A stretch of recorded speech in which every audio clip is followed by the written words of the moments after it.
Yes. Empty spot right there. Where you at, Keith? Listen, we start on time. No CP time around here, brother. So I'm looking for you in the back room. I'm sure you coming. I don't know what's going on. So let me just do this. Lord have mercy. What's up, y'all? Conscious Conversations. It's supposed to be a Hicks New Media and the Combos collaboration. I don't know what this man is. We're streaming on his channels, so he knows. He paired his channels with us. I don't know what's going on. Tall boy, I saw you, man. I just hit you up in chat. I sent you a text message. You know the link, man. Come on through. You can take his spot until he comes on. So we will do it. I'm not sure where in like Carmen San Diego, right? I don't know where in the world you are right now, tall boy. And that's we're not gonna put all your business out in the streets, but come through if you have access to the stream here.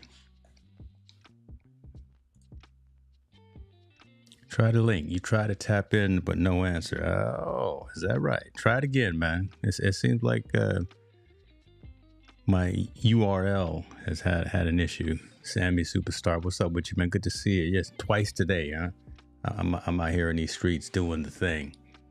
So let me make sure that there is no issues with these links, because KP is normally not late like that. And tall boy wanted to come through. Let me give him the link. Listen, how you doing? How y'all doing? What's today? January 23rd, 5:30 p.m.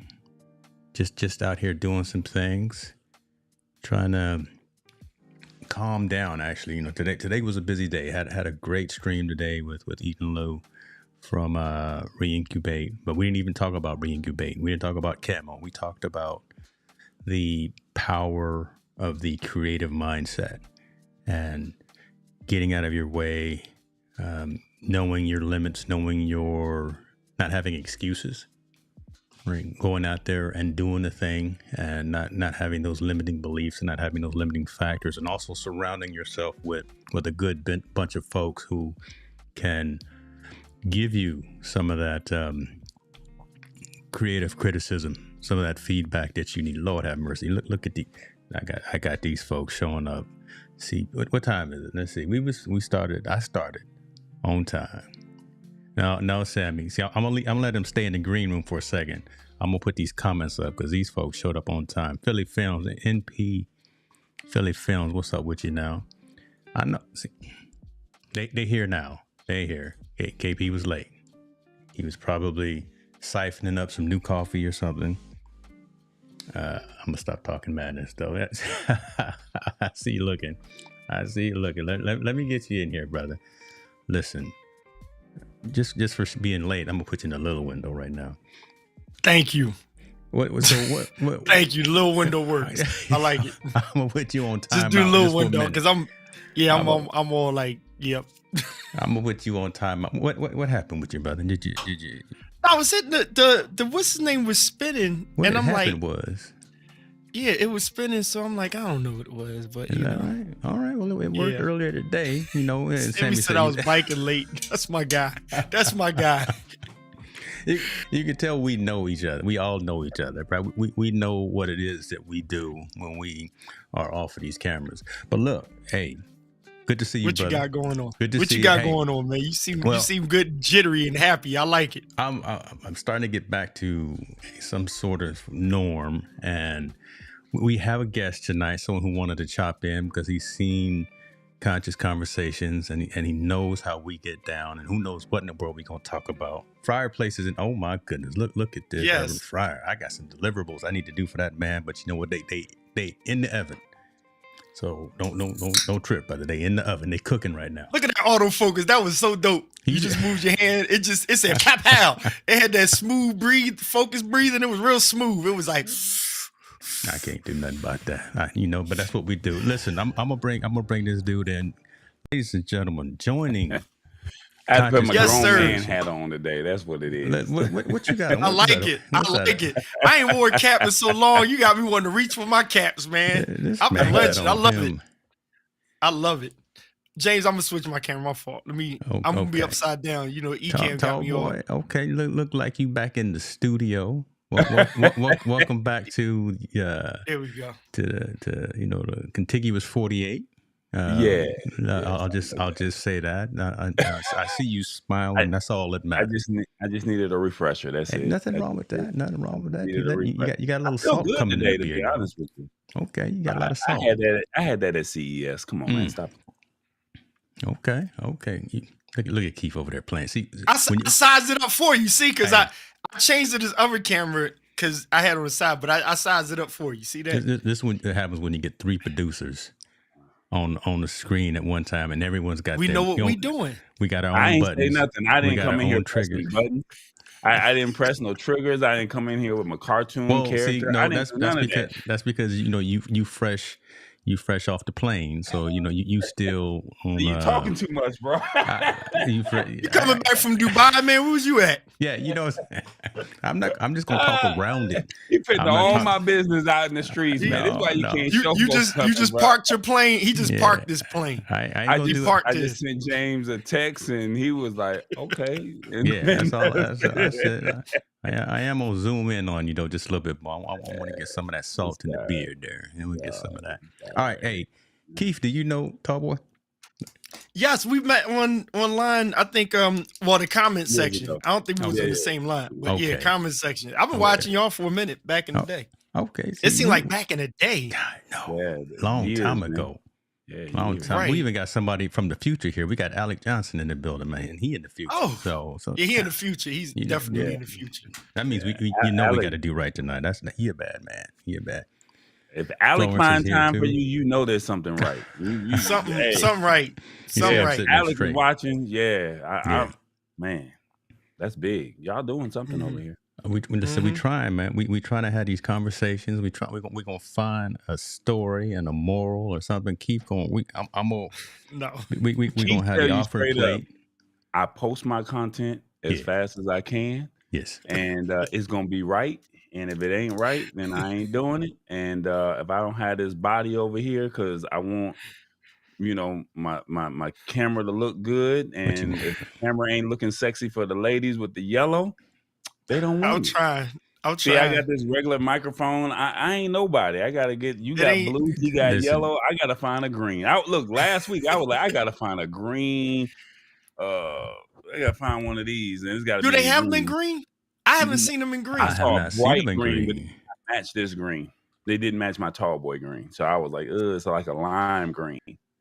So then I found the right spot. Hold on, you going to the right spot, right? I went to KO. You going to Reporter Store, right? No, I went to KO Customs. Oh no. If you're not buying it if you're not buying it from Keith directly, you have to go here. Oh, this is you, Keith? It got nothing to do with me. But they don't have. Do they have green? Do they have his green? I just saw green right there. Yeah, they got some kind of green. Let me see here. Because they don't have your green. You can make. The trick green. Is I give up all the secrets now. You just get a white one, and then just lightly spray it. It's not going to affect your sound. I'm not going to do all that, brother.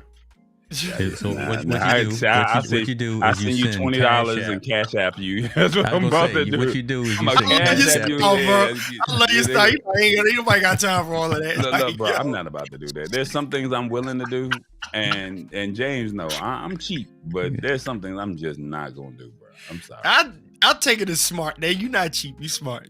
You wise. I'm wise. Cheap. I'm working smarter. No, he cheap. Oh, yeah, I'm cheap. I'm gonna find that deal. I'm gonna find that deal. So you probably won't like this because this you get the device, right? You get the windscreen, but it's that shipping. The shipping. The shipping. Yeah, he's not gonna like the shipping. Yeah, he's not gonna like the shipping. Oh, that's Keith's store, man. Keith, I don't get no free shipping code. No, that's ain't it. No, that's from Doc Rock put us up on that store. These. And I got frustrated. I ain't paying no $8.95 and no Keith. No. Yeah, see, they based in the Netherlands, man. So you gotta, it's gotta get on the boat. I'll go over there. I'll pull up over there. Uh-oh. Listen to you. You know how we move. No, come on, tell us how we move. I'm just playing. No, right I don't know how you move, but I know how I move. I can't speak on you.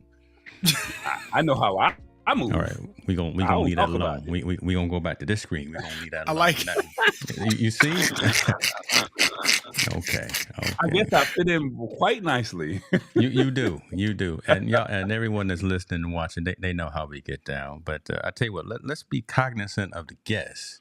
Tallboy, you wanted to be on tonight. Was there something on your mind, or you just wanted to be in the midst? No, I just wanted to join the conversation. I wasn't doing nothing. I feel relaxed. Just wanted to be in the midst.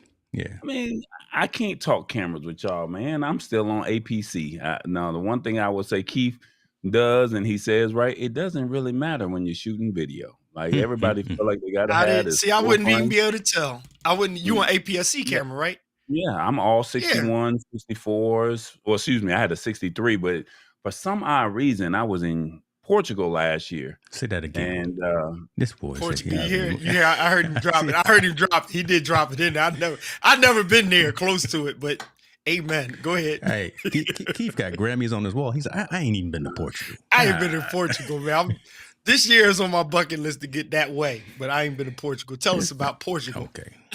So, I get there and I go see the Jesus or the Jesus statue, and some other folks of a different complexion was like, hey, can you take my picture? And all of a sudden the camera just stopped working. Lord have mercy. I said, and all these years I've had this camera never did this. And I was panicking. I called James, and James was like, oh, that's right. I remember that. I called James. I called James on WhatsApp, like, yo, the camera not working. I'm showing him the video, like, hey, this is not working. It's still sitting over there in the corner. And I ended up going to like a knockoff GameStop type store, and they had an A7, a Sony A7 camera. And, I was like, I got a show like in a couple of hours or the next day or whatever. Yeah, my tech show. I took the tech show, to Portugal. And I just did it in the room. Global. Look at him. Big time. And he said, go get the A7. You're going to like it. The full frame joint. But I was like, okay, I'm stepping up. Maybe I'll go full frame. Man, them photos. When you said that, just your shoulders just fell down. Man. It changed everything for you? No, because when you press the A63 or the A61 or the APC, the shutter, you get I mean, it was going off like a machine gun. This one is like, man, it's like a little BB gun. Pop, pop, pop, pop, pop. And I'm like, man, what is this, bro? So I'm not really. I'm not. No, it's just when you take burst photos, it don't go as fast as I want it to go. That's all I'm gonna say. On which A7 do you have? The first one, the first gen. Oh yeah, as I said. Yeah, but James. Okay, yeah. That's good. Like, hey, it's gonna put you to sleep. That joint is like Harlem Nights. That's like Harlem Nights. Like pat, pat, pat, pat. Like, my man, put that thing down. Yeah, I'm like, this is boo boo. I was like, when I take it back, and it was like, well, it's like refurbished, and unfortunately, they don't even have no BH anymore. And but I needed a camera, and to be honest with you, I really did not need to buy an A7. I could have used the GoPro, to be honest with you. But just trying to, what is level it? No, not even level up. Just trying to keep up with the Joneses. That's where I messed up at. I should have. No, the Hicks, trying to keep up with the Hicks. Don't keep up with us. No. You don't keep up with the Hicks. Trying to keep up with the Hickses, Dude, I'm trying to keep up, the Jones is not too hard now. It's the Hicks you got to keep up. Yeah, keep up with the Hickses. Yeah, because he told me to get it, and I went and got it. I did. I went out and got it. I'll spend anybody's money. I'll spend. He dropped a nugget. He going to talk about the night. I heard him say some Elgato information. I don't know. Oh, this guy right here. No, that's coming. Okay. Well, so if you don't get anything from me, to the people that are watching, just use what you got, because you do not need to have. I like it. Just use what you got till you trying to get to where you trying to go. That's all I can say. Flesh and blood have not revealed that, brother. Because we on the same page. I literally was going to say, there's a point where you're in your high with buying, right? But once you get to the pinnacle of that high, I hate to use these analogies, being as I've been a preacher, right? But once you get to that high or you get to that drunk, you reached it. Like, marinate in that moment and stop trying to get higher than that one. Like, enjoy it. Like, I hit the pinnacle. I wanted the edible and I wanted the feeling. Okay, don't get hooked on the edibles and keep going, right? I wanted to just get drunk and sit back, get there. Whatever that drunk is in gear acquisition syndrome, once you catch it, if you stop and use what you got, you get back in creative mode. People that aren't most creative are the people that keep chasing that high. And it's like every time you turn around, you're like, I got this, I got that, I got that. DJI mics just came out again. And I'm looking at it like, ooh. And then I was like, oh, hell no. I got in the cheat mode, right? Like Tall Boy, I was just like, you know what? I'm good. All I'm going to do is put the mic on the people I'm about to shoot. And that's it. It doesn't matter that it's the see-through, it do this and it do that. That's not going to change the outcome of what I got to give to get my check. So I'm like, I'm going to use what I got. Now, checks. If you don't have it, like if Sammy don't have DJI mics, I'm not going to tell him to get the old one. I'm going to be like, yo, get the new joint since you don't have it. But if you already have them, don't waste your money going to grab that new one. It's like the drones. No, well, even so, speaking of the drone, where I was at, I took my Mini 1. I like that. You take that with you? I heard that. I used the Mini 1. I didn't care. I mean, they told me that the propellers was moving too fast. I don't care. I'm gonna figure it out. Until I crash this one, I'm not getting another one. Period. There it is. I'm gonna keep using this Mini 1 because they work just as fine. So I'm not going to drop another. And I'm in the Georgia drone photography group. I'm in that group. But I don't even fly the drone the way I'm supposed to fly the drone. These boys be out here flying around the city skyline. They got one guy. He literally chased the police chases, and he's popular here in Atlanta. I mean, he's out there. There's another guy. He got the heat sink drone that he dropped $10,000 on the heat sink. So now he working with the city of Atlanta Fire Department. Whenever they have fires, he can pinpoint where, there's people around. And, we all want to level up. I'm not paying $10,000 for a drone. I'm still using this Mini, because I'm not trying to register, So it's like, hey, I can still get them same images. Maybe not. Hold on. Don't just gloss over that, because you just said right there. You ride dirty out there. That's what. I'm within the requirements. That's what I just said. We don't want to assume for folks, right, that they understand what you mean when you said that, right? Okay. Explain to folks what that means. If you are under 250 grams, so technically 249 grams, you do not have to register the drone. Right. So I have the DJI, the minis, DJI Mini, or the Mavic Minis, all Mavic Mini 1, 2, and 3. You don't have to technically register. Truth. So my thing is, I don't want to register. Now I registered, but then now I gotta pay $38 for a renewal or something like that, because I was scared. Is that how much it is? I remember it was $5 when it first happened. It was cheap. It was cheap. It may be still the same. I just know I saw something about it's time for renewal, and I saw something over $20, and I'm like, I don't know what I signed up for originally, because I was excited. Yeah. And I remember the first time I flew the drone, and I was all excited, and I guess I pulled forward instead of backwards and hit the side of my building. Lord have mercy. The drone went. That's why I need you to get ready. And it went like this, and it went all the way down, and I was so scared. I didn't have no insurance on the drone. I ran over to Best Buy and put some insurance on it that day. And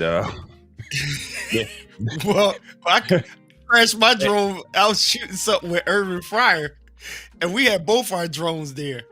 I fly mine. Now, here's how they get you, though, James. Here's how they get you. So Irvin got his drone. He got the Mini. Then I get the one after his Mini. Then we're waiting on the one after the Mini that I got. Here's the thing. I got the 3 Pro, and of course it has the sensor here, but it ain't had the one back there. So we're shooting this football thing, and I got the drone. Me and Irv like, yeah, put the tracker on the board. He running out, catching the football, Irv running his plays, we good. And I'm trying to get a shot, and the drone's like, and it go back, and it backed up into the wall and back, and all I heard was, I was like, damn it. But it was fine, but I was just like, that's the reason why I'm like, when the new one came out, it said sensor all around it, and I'm like, I'm just not going to back it up. That was $759 that you backed up into the wall. Lord have mercy. I didn't even back it up. It was on like tracking, and the tracking, because I didn't think if something's behind it and it's tracking in front, it don't know it's behind it. And I'm like, they already had the technology for the behind it. They was just like, we're going to get all y'all jokers to buy these out. Then we're going to add one more piece in there at the same price to build it, and then we're going to charge you more for the new one. I'm like, that's how they get us every single year. And that's what they do with you on the cell phones. That's what they do. That's what they do. That's what they've been, and we've all been victim of it. Yep. We're like, oh, do this. The Rodecaster 1 versus the Rodecaster Pro 2. Oh, he's stirring up stuff now. Deck XL. So, I mean, like, we all do it. Like, we're all guilty of it, So let's not act like we don't have that buyer syndrome, or we don't. We all do it. We all got gas. We all got a lot of gas. The only thing about James is he sells his stuff like 2 months or 3 months before it come out, because he get all the updates, and he's like, hey, I'm selling something. Do. So you think you getting a deal? So you don't feel like you got. You don't feel like, look, the corniest people now. Then he sell it.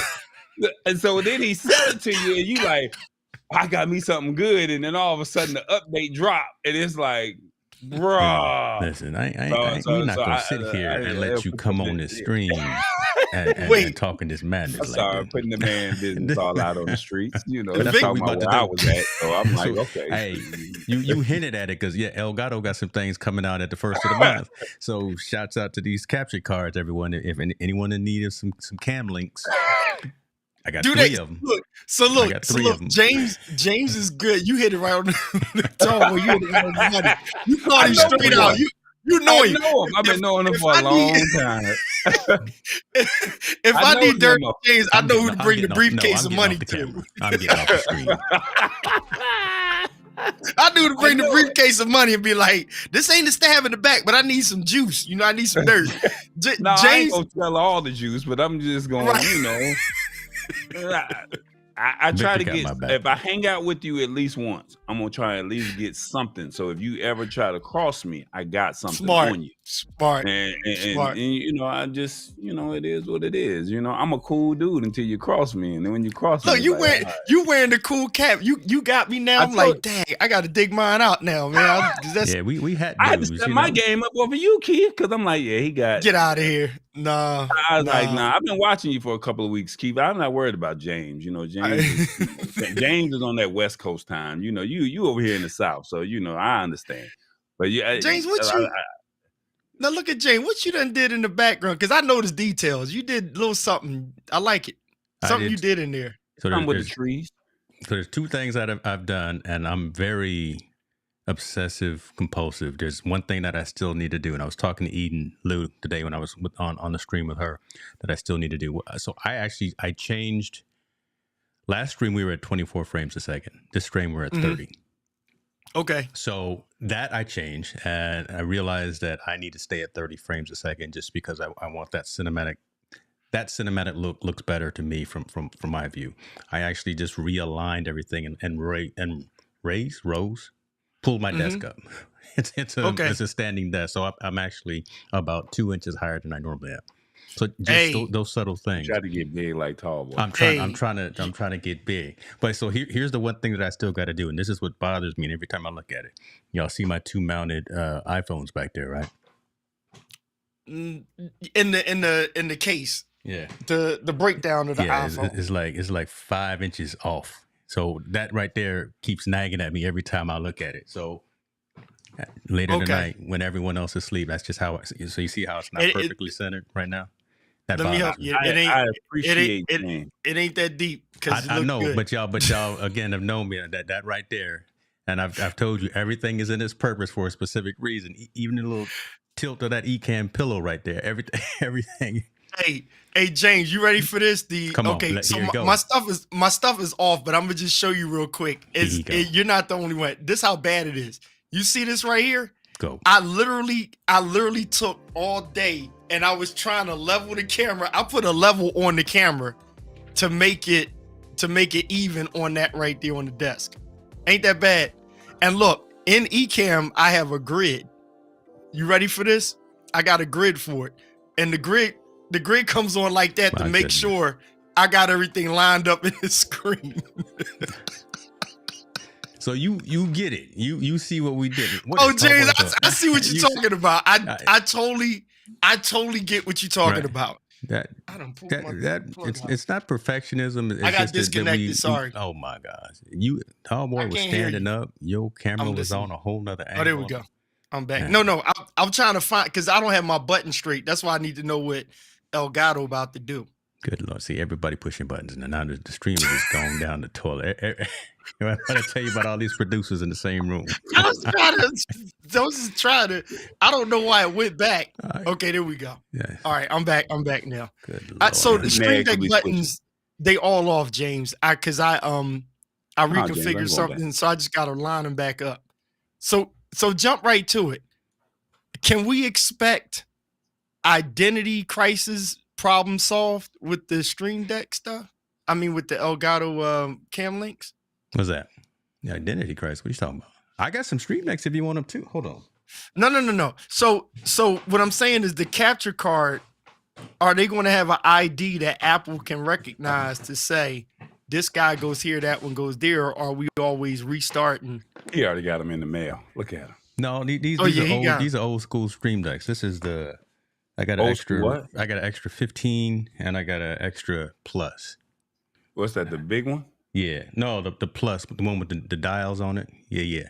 Oh, I never seen that one. I know. What's that? Mm-hmm. But but I'm gonna put what's the difference between the plus versus the 15?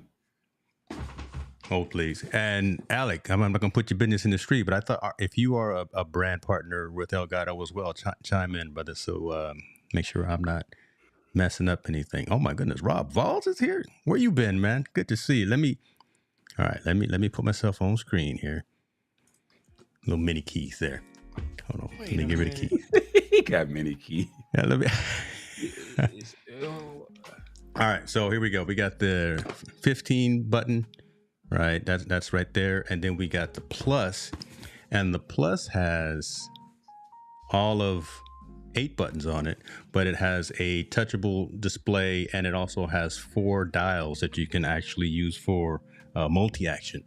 So it actually turns. I've used it on my other setup over here to control volume, control brightness, and things of that nature. So that right there is some additional functionality as well. So that's the plus with 8 buttons, and then of course multiple pages that you can go into.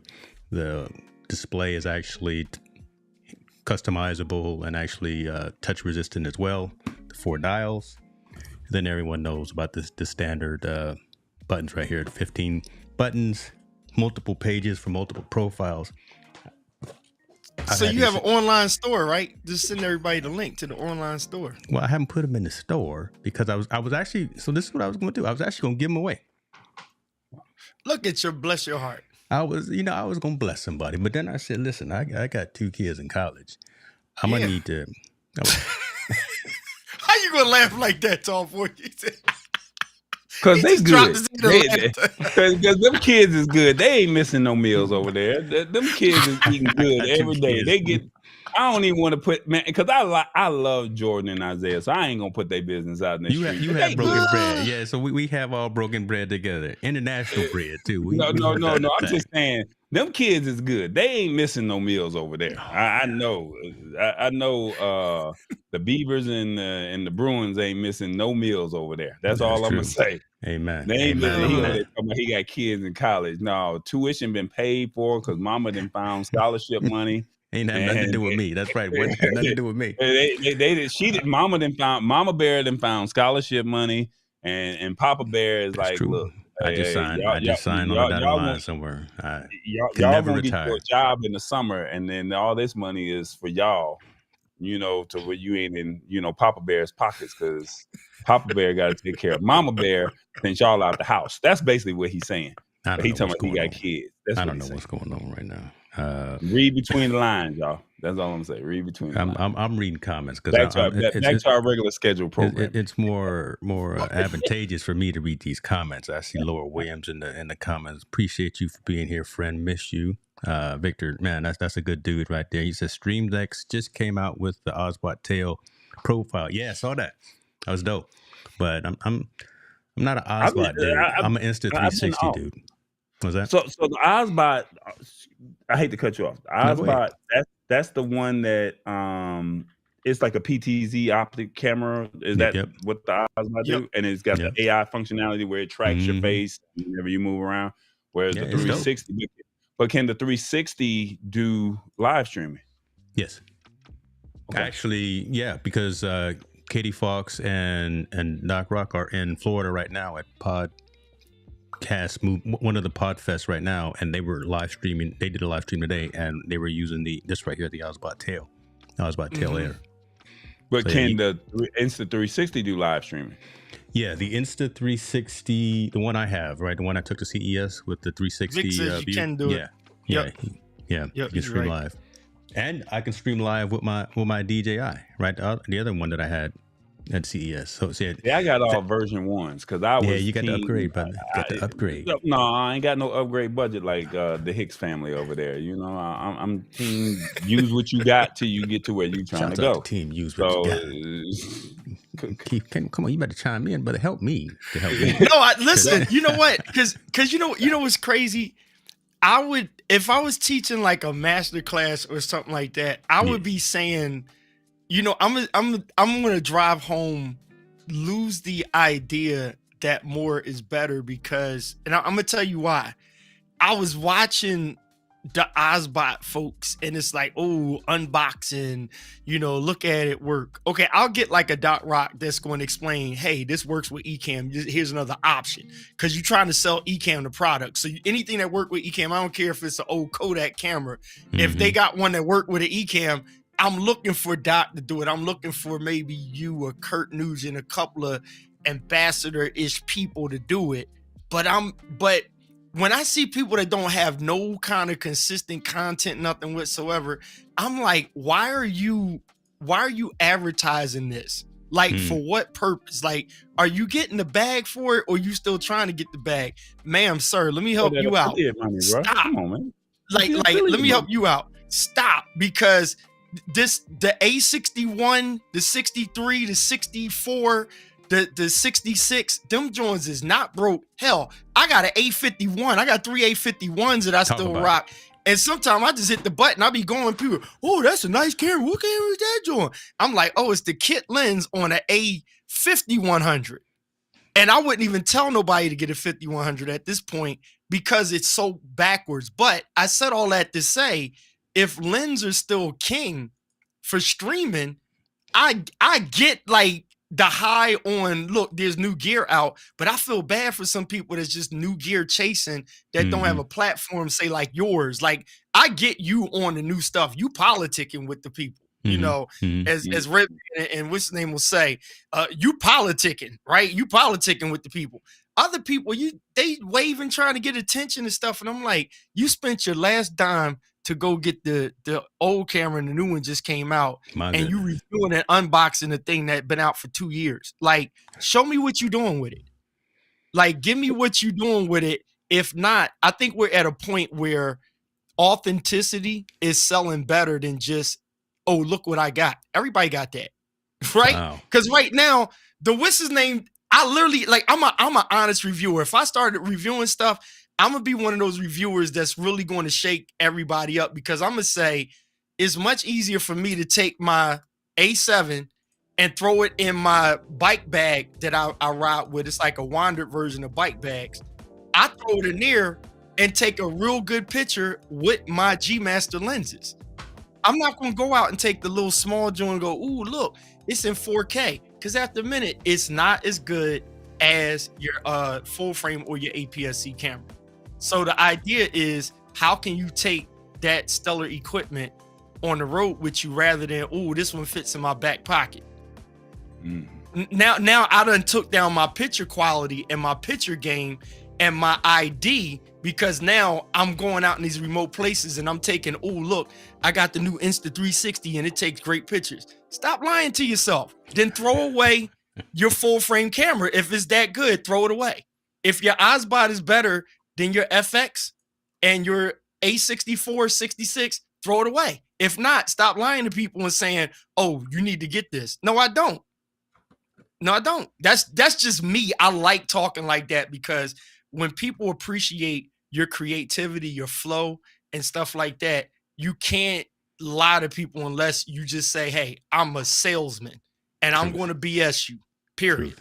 Yep. But I don't think that they're looking at trying to be a salesman. I think that they just looking at it as, I can probably get this free gear, and here's this affiliate link, and now I'm trying to build a relationship with you the same way James has already did. If you follow James's content, and I'm not going to give out his blueprint, you just got to watch.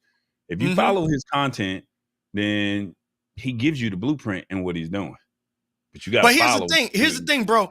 He's showing it though. That's what I'm saying. I'm pointing James out as an example.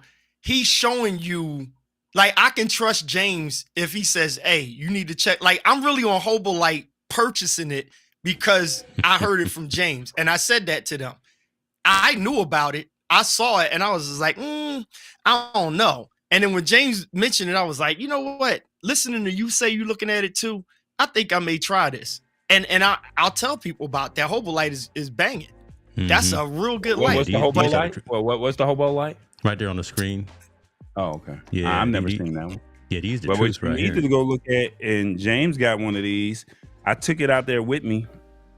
I set it up one time, and it was actually good. Come on. There it is. Oh, yeah. Well, I threw the other thing away that I got. The mini tripod that came with that whole set. I threw that away. You didn't like the mini one? Yeah, it was terrible. I got a Manfrotto, so that's much better. But yeah, the lights. You got to get the bigger one. But I'm talking about the light though. The light. Yeah, I got that. I haven't taken it out of the box yet. I still haven't completely unpacked. I don't want to be rude, but I do need to stop and pause and say something, because we got some other OGs in the building. Ladies and gentlemen, Walter is here too. We need to stop and pause and say what it do. Brother Jeanette is in the building. That's it. The Rich Podcast. That's a good man right here. That's a good man right there. But that's a guy I'm gonna believe. Because I see he's another one, right? Mm-hmm. I seen him do the work. Yeah. And Walter was doing a dope stream. I think it was yesterday. He had a couple other cats on with him. And again, breaking down what we break down here on Conscious Conversations. I do what I do, why I do what I do. This is how I do. No one's going to convince me I'm unbiased. Right? He was telling all the facts and preaching to folks and telling them, again, I'm going to do as I do. And I'm not going to just do a review or something because you send it to me. No, if I use it, I like it, I'm going to talk about it. If I don't like it, I'm going to talk about it. So again, he's definitely one of those trusted advisor kind of folks, subject matter experts, whatever you want to call it. So yeah, shouts out to Walter Jeanette, y'all. Come on now. Walter's the man. Yeah. That's my guy. Okay. You didn't see the picture he took? It's I don't know if it's a cousin, friend, or somebody. He did a photo shoot on this young lady. And I promise you, I thought it was Mary J. Blige. Yeah. It literally she looks like Mary J. Blige. It looked like a professional Mary J. Blige photo. And I was like, Walter. And she responded to, I don't know, Walter could tell us who it was, but one of his people, he did a photo shoot a while back. And I was like, damn, this dude, he got Mary J. Blige. And it was like, no, that's not Mary. I was like, oh. I was like, you could have fooled me. And I was watching Power at the moment. Shoot.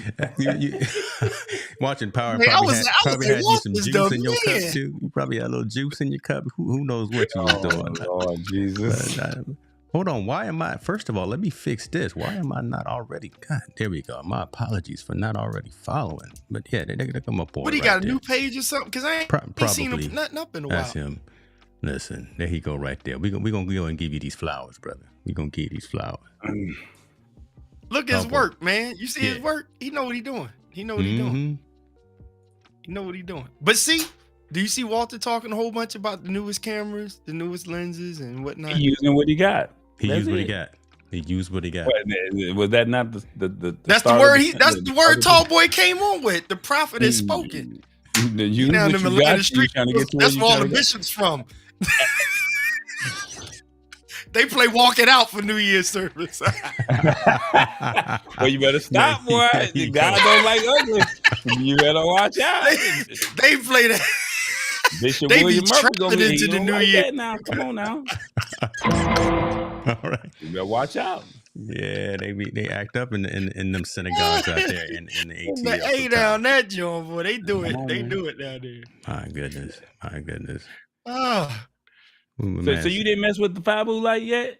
You ain't mess with it? No, you want it? I'll send it to you. I got more lights. I got more lights. No. So let me, like I said, I was impressed, and that's all I'm gonna say. Now you're right. The smaller one, the tripod, it did seem like it was a little top heavy, but I got the bigger one, but I didn't take it with me. And so what I like about it is it's regular, like this right here. But it's compact. They even come with a bag, right? But then what it is you open it up here, and then now, when you open it up, there you go. I'm messing it up now. But Lord have mercy. Come on now. There you go. So now you got it like this. Yeah, and then you power it on. Well, that's dope. Okay. So it powers on. That's nice. Yeah. And maybe then there we go. And then now when you power it on, if I can get it to act right, because the red light didn't come on. Yeah, you pay that PG&E or know who y'all got out there in Atlanta and that electric bill. Georgia Power ain't paying. So you turn it on. Come on, don't embarrass me now. There we go. So then you got 3 different settings.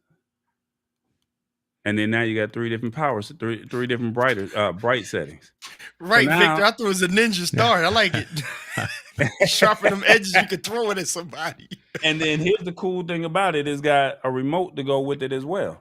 So you can literally just be walking away at the bottom. So like I said, the unfortunate part is the one that you got had a small tripod, but I got one with the big. So I got the one with the big tripod. So. So I think that's probably what the difference is of why you didn't like it. But I mean, like I said, the Fabu light, it lit up, it lit you up. That's all I can tell you. Shout out to the Fubu light. Okay, you got the Fubu light. Yeah, they did their thing. I was really and then look, see, you fold right back on down. Compact. Okay, maybe I will hold on to it. Or I'll put it at a discount when I put it on the website for sale. Somebody gonna need some lighting. Somebody gonna need some lighting. I probably shouldn't. Do I still have? No, I threw that mini tripod away. Now, there's a reason why I did what I did, and there's probably a reason why James did what he did at CES. He's got his reasons for why he did what he did, and it's okay. But everybody was mobile, at CES. Now, I did what I did for a reason. But James and many folks were just coming out with cell phones. And I mean, something like this you can have with you. It's compact. It can fit in your book bag. It can fit in your little, over the shoulder bag, and it's right there. So for something like that, I think that would be ideal. Somebody is saying, I just need to do a quick video and I need some lighting. This is good. And instead of trying to get the little selfie light, because what's some good lighting for a cell phone? Yeah, it's not really gonna happen. I will say this, and since it's been a couple of weeks removed and we no longer there, somebody dropped a LumaCube in the press room at CES. I picked that up. Oh yeah, he loved it. Where my LumaCube at? Yeah, hey, you know what, Tallboy? To your point, this my wife and I, we were in DC, and it's a hallway shot that I did, and I had the hobble or hobo light with me, right? Mm-hmm. And it was funny because you don't have this pissing match with people where it's like, you don't have to brag, oh, I got a better light, whatever. Better is relative depending on the spot. So the young ladies, they were coming up, they go, oh, your wife is pretty, blah, blah. Oh, you got a nice camera, whatever. And so I was judging, and I was telling Tina to stand in the light a certain way because I like to work with natural light first before I pull the light out. Now I had my light on me, right? Professional light. This girl comes up and she had the little, whatever light, and she pulled, oh, let me get you the light. And the light just goes, right? And it's just like all over the place. It lost all the character in the shot. Now, did it light up the space? Absolutely. But it lost all the character. So I ain't saying that to her. I was like, oh, thank you. I was like, pow, pow, pow. And she was done. And she was like, oh, can we take a picture with you? And I was like, so I got my light out. And then I said, here, babe, hold this. And they looked and they was like, oh, snap. So she was like, do you need? I said, no, I'm cool. I nicely told her, like, no, I don't need that light. Because I had my temperature right and everything. And I lit my wife's face right here, you know, rather than going boom, because I had like the grid on it and everything. When they saw them afterwards and I sent it to the girl on Instagram, she was like, what kind of light is that you have? So that light right there, I took that thing out and I lit it a certain way. So there's a difference between, it's like microphones, right? Mm-hmm. We all sound good on here, right? But we don't have to crap with somebody that pulls out a Yeti. But if you know what you're doing with it, no, we don't. They'll stop and say, I like your mic, rather than you saying, I got a better mic than you.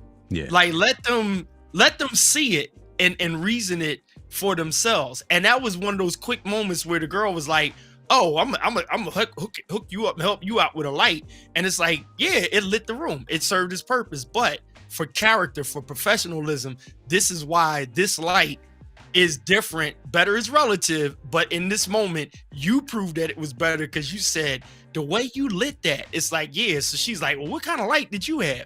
And it's like, this is a whole different thing. This is a photography thing rather than, oh, I can just shoot a picture. So that moment was everything. It was everything. Because there's a bunch of people now, the trend will be everybody's gonna go to Amazon and get a light. Yeah. And now people are using lights rather than trying to use the flash on their phones. But what they out there getting is them those circular. All the barbershops got them now. They all use them. And I'm like, man, go on with that, man. That ain't doing nothing. That ain't serving its purpose. That's what so you know. You need to have a now the barber needs to see so he can get the snippet of the gray. Yeah, come on, man. Yeah, see, again, and this is something that Keith and I talk about a lot of times in this Tall Boy. It's interesting that you bring it up. Yeah, show up with what you got, but we are really looking to rise above the noise and really make impact. So we know what to do, right? We know to come with something besides a $15 capture card. Go with the $100 Elgato Cam Link. Instead of coming with those cheap ring lights, come with something that's actually got proper color science and things like that. Go with this Luma Cube that I found on the flow at sea. Right, bring some gear that actually helps set you apart from everyone else, because that's what sticks and that's what resonates. You know what kills? I'm on the red carpet. Yeah, I got my camera gear. Is it Puerto Rico? Brazil? No. I'm just saying in general. I'm on the red carpet, and everybody say that they media here in Atlanta. But my thing is, I never see your work. That's first and foremost. But you on the red carpet to interview the celebrities, and you here to take selfies and post it on your Instagram. I'm okay with you posting on the Instagram, but then when you come out with your cell phone and you don't have a proper mic, you don't have no light, but yet you over here taking up all the space, and they telling me, Tall Boy, you got to slide down. I told you I came here to do interviews. I didn't come out here because y'all not paying me to do this red carpet. So if I don't get the interview, I don't get paid. So that's my currency, and that's why I chose to come out here. And you knew that. But now I see you with your cell phone and you recording like this for TikTok instead of at least turning it sideways for full frame. Right.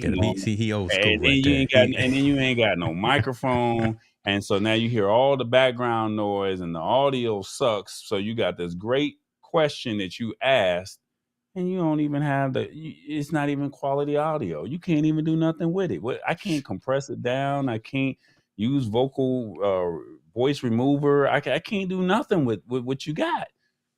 Help me. And like I said, now it's like, honestly speaking, what light do you know is out there for a cell phone? So if they don't provide the light, Tall Boy, can I use? So I used to just go out, use your lights. That's not. I started with soft boxes, but now I'm doing the LED joints, the GVM LED joints. Okay, that's what I'm using when I go. So I bring out at least one light with me. I should probably take two, but everybody starts saying, "Can I use your light?" Ain't nobody helping me. Ain't nobody paying me, but yet you want to use my light. Now I came out here to make sure my stuff was good. Tall Boy, can we use your? No, it's time for me to go. No, but we needed like 10 more minutes. No, I gotta go. So you're trying to be nice because you don't want to be, that guy. You don't want to be that guy. But it's like you should have these things in your bag. And okay, if you got it already here, you're relying on them to, the red carpet services to provide the red carpet and the lighting. They don't always provide that red carpet lighting for you. So you got to come with your own stuff. So if it's in a dark setting in a movie theater, what do you do? So, I mean, like I said, so my thing is, to me, I've learned to take a power box with me. I bring my own power. I try to find my, the one thing that I learned doing promotions at the radio station, before you do any event, even though it looks good on paper, nothing happens until I find the closest source of power. A lot of people don't understand that. Where's my closest source of power to where you want to have this event? Once I find that, I work from the closest source of power. Then I work to your liking or whatever the case may be. But if there ain't no power, it can look all good you want. But now I have the 50-foot or the 100-foot cord where you roll the orange power box up, and it's got the four. It's right here. It's got the four plugs that's connected to it. But without that, we gaff tape that thing down, and without that, we not doing no movement without no power. So. See, again, though, you're in, I think, just a different season than a lot of other folks, right? You got all these other folks standing on that red carpet that are just trying to catch quick content for the 30, 60, 90-second attention span social media crowd. But you're out there just in a different season, on a different level, trying to, again, rise above that. So you've got all this extra gear.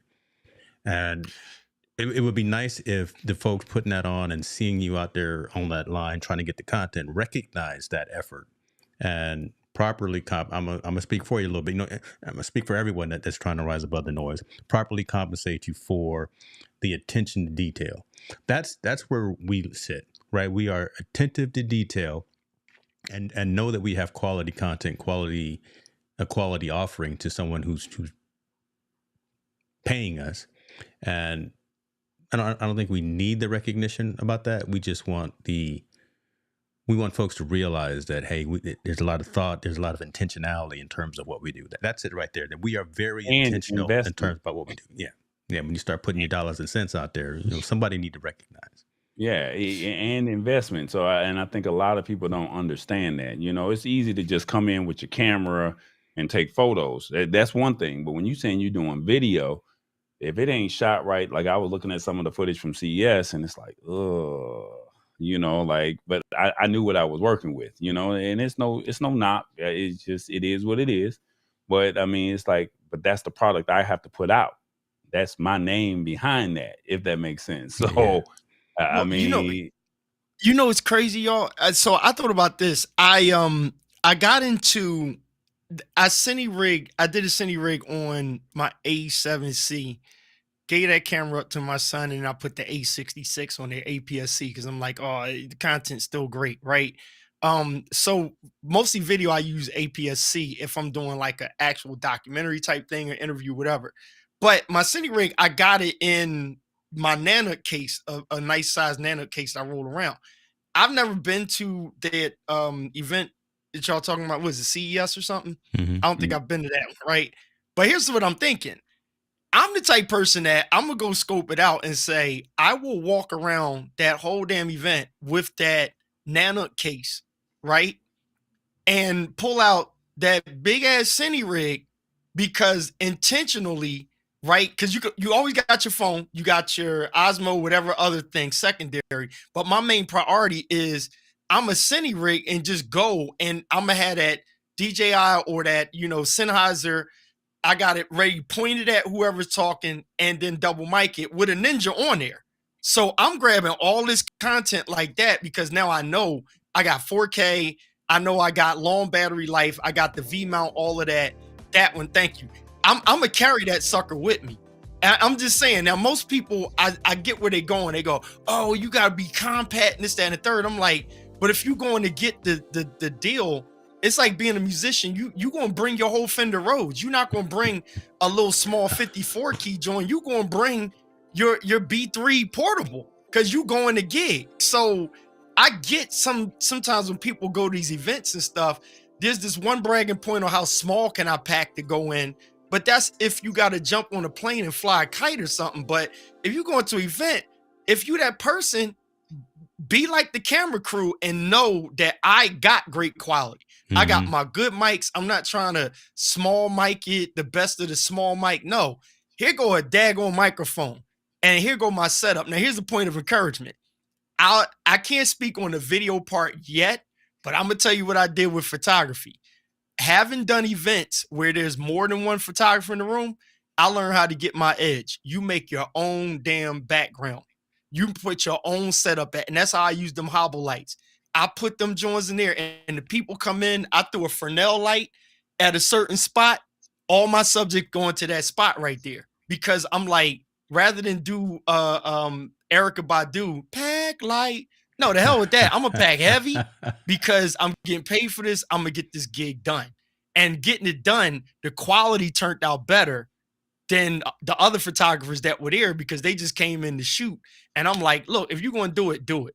Now, I get what you're saying, tall boy. If you got to quickly go in somewhere and like, James, you pack a backpack, but I'm still like, you got to pack the heaviest in the small backpack and not be so much on how portable can I get. To your point, tall boy, that light, somebody's going to watch you and say like, oh, damn, I need to pack a light rather than look cute with the, ooh, look at my iPhone light. That thing ain't doing nothing. That's like a match. So you need the light. But when you start doing it more, you start to say, it's not too hard to take a Nanook with me and put a setup in there, pop, pop, pop, make a station like the news, and you get the interviews. That's just how I would approach it, to say, I'm going to get. Yes, but something like a red carpet, I mean, it's a little different depending. Yeah. That's a different situation because they'll tell you this is where you're at. We were at an event earlier this year, last year, around March or April, around last year, and they had a area for the red carpet. Well, the person that I was shooting for, they didn't have sandbags for their tripod. I mean, for their step and repeat. And the wind was blowing, and it was like, well, like I said, we work closest to power first, and the closest power source, they were not willing to be accommodating for us. So I was like, well, can we at least move over here to get the wind away from us? And she told us no, because she had it made up in her mind where she wanted her stuff to be. So, the event organizer. And I was like, well, where else can we move? She said, anywhere but here. And I'm like, well, this is not working, where you have us initially set up at. So everybody else was struggling on that back wall where the wind was blowing. And I just said, you know what, I'm going to go against the wind. And I just said, go over to the Family Dollar, go buy some zip ties, bump the zip ties. We're going to just put your step and repeat on, the tent pole, and we'll just zip tie it down. Well, not trying to be funny, but when the people got off the bus to walk the red carpet, who do you see first? Her step and repeat. And we looked professional. We had the light set up. We had the power source, and it was like, but everybody else. So you came and did the interview with us first, and then you walked to the back to go get the other interview. So it made her look like she was the prominent person. But that's a difference between doing events versus not knowing what you're doing and just saying, oh, I'm just doing this for fun, if that makes any sense. So no. Like, you hit the word along with what you were saying, being able to adapt. So we saying the same thing as like being able to adapt. So for me, adapting is overpacking, right? Rather than bragging on underpacking, right? And then let's look at what Walter Jeanette says. Walter's he hit it right on the money. Yeah. And I've been a proponent of this all the time. I am going to do what I'm gonna do quality wise, but I will still say, yo, some people overdoing it. He hit it. James and I talked about this on the other times we were on. I mix up the Osmo, the camera, the full frame, the APS-C. By the time I finish with a reel, you don't know what it shot on. right? You don't know if I use the 85 millimeter, the 35, the iPhone. And I said last week, somebody was like, oh, what kind of, did you have the Pro Mist filter? I was like, no, that was smudge because my fingerprint was all over the back of the phone. Like it literally looked like a filter. And I'm like, and you know, somebody else, they had a trick. They was just like, yo, I just throw Vaseline on this one lens to give it that effect. And I was like, are you kidding me? You just smudge cream on it, wipe it down, and then you clean that one lens off. They only do it with that one old lens, but that lens has character because of that.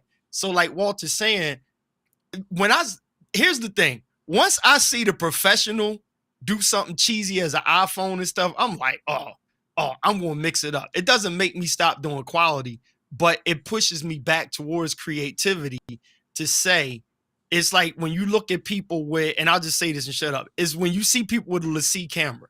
A LaCie camera is basically like a Louis Vuitton bag versus a Target bag that carry the same groceries or carry the same stuff, right? LaCie is not quality over top of the Sony A7 that you got that was refurbished, nor our A61s or nothing like that. A LaCie is just character, well-built, camera that's like a Bentley or a Benz that drives down the street, just like your Toyota or a Prius or something. It's like, but people will sit there and be like, oh, I got better pictures because I got a LaCie. No, technically you don't. Right? Like, or the ruling on the field is that pictures look the same. That's the ruling on the field. Like, the pictures look the same. I don't see a difference. And most of these people and photographers are still complaining because they're like, Instagram keeps compressing my pictures, so we're still not seeing, ma'am, sir, your 4K quality, full quality, better than yours type stuff. Like the biggest knucklehead is out there. Oh, I got the 8K camera. Look, check the footage compared to. We can't see the comparison because Instagram is not letting you show it. Ain't nobody rendering 8K right now. So, I don't even have an 8K TV. I mean, like, come on, man. We're watching it. Nobody. I tell you, hold on. I want to go back to a couple of these comments, man. But this is dope, and I'll put the camera up there. One that I was looking at, but Walter asked. He said we not putting cream on that. He said we ain't putting cream on nothing. So first of all, you can do all you need to, but we not putting cocoa butter on our stuff. Walter came through with the devil's advocate. He says people really don't care about footage quality at events like CES anymore. Brands shooting with phones, right? And this is kind of the conversation that we have. I wanted to just to get back at that. Is that? I think that's some of the thing that kind of irks us, though. We wish folks did pay attention more to quality. And again, Keith, the creative creator, right? The guy who's going to mount lights to the bottom of his shoes. And the guy who's going to wrap his microphone, the guy who's going to wear glasses that match every single ounce of his studio set. Tall boy, the guy who's going to come out there with the rigs as opposed to just a small, right? But I shoot in my glasses too, though. Well, so, yeah, I shoot in my glasses too, but again, that's not your primary footage. The fact that some of it is, not all the time. At CES, no, my primary footage was using the 6100, but there's moments where on my Instagram I did the day of Vice President Kamala Harris in Atlanta. Man, I shot all that I shot all of that with the exception of her speech in these glasses, the whole recap, and you couldn't tell the difference on Instagram, but it shot in 720, and all people was like, yo, you got a chance to walk on the tarmac and you got a chance to I used this. And like I said, if you watch the video, that was all shot in the glasses.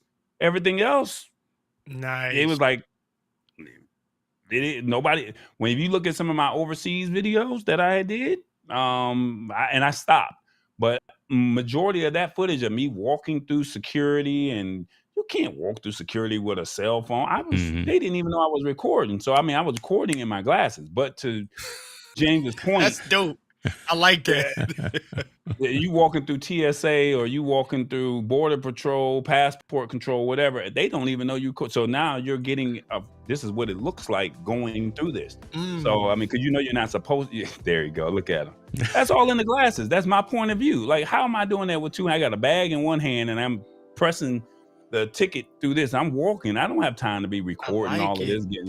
But that's all in the glasses. Now, the difference is this is 720. versus James got 1080 on his glasses, but but like I said, I got two hands. James Bougie. I'm a highfalutin. No, he just got version. So what James does is he likes James is is version 2, right? So because he's version 2, the kinks got out of version 1. Like I said, I purchased the Mini 1. I bought the pocket camera. I got, some of the other things that, what is the Stream Deck, the A10 Mini, all of that was version 1. But I'm still using what I got because, people talking about go get the A10 Mini ISO or go get the A10 Mini ISO Pro. I'm not doing all of that, man. And that's right. Before two more features and I got to drop another 400. Well, do I get a rebate on this? Because the Google Pixel 7, I was mad. I'm not trying to be mad. I'm not trying to be funny, but the Google Pixel 7, they told me all I was going to get was $200 or $300 back. But if I had the Google Pixel 6, they would have gave me $500 back for the Pixel 8. No, man. No, we're going to use this Pixel 7 until this Pixel 9 come out. Like, that's what we're going to use what we got. I mean, I don't need this AI. Thunder says he don't need that AI. Oh, my goodness. Walter says, okay, Blackmagic camera app, that's the truth. Victor said he's gonna be, because he's got his metas too, so he's going on an overseas trip. So man, we can't wait to see that footage. But yeah, this is that footage that you took. Go back to the previous video of that one. It should be like I don't know if you can see it or not. Go back. All right. No. Let's see.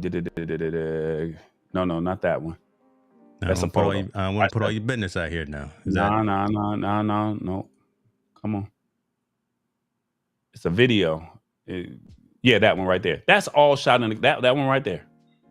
With the department. Yeah, that's all shot in the glasses right there. Okay. You see, you messing with the dogs. Don't mess with the dogs, though. That's Secret Service. Like, I mean, nobody knew I was shooting with this. Yeah, they're gonna find out in a minute, though. Secret Service. It is. I'm walking with gear. I mean, come on now. How am I supposed to be shooting on the tarmac like that? Come on.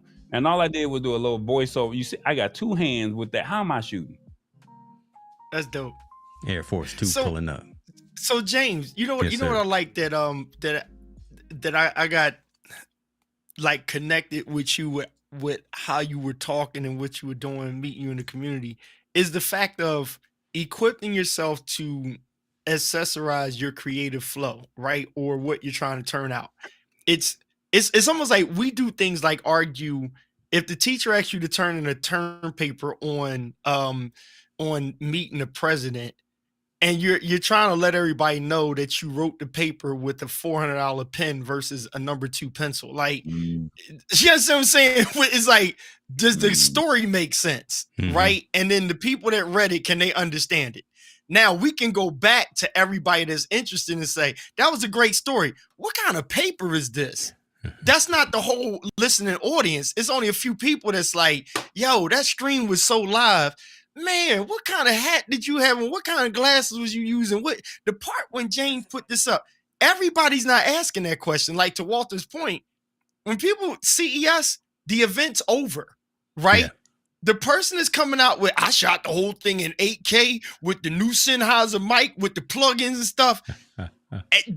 I hear you, but I already know what I need to know. Moving on. The new Elgato's coming out, the new so-and-so. So we don't care. Now, here's the thing, Keith. Go finish your statement. I'm going to tell you what it is. No, go ahead. Here's the thing.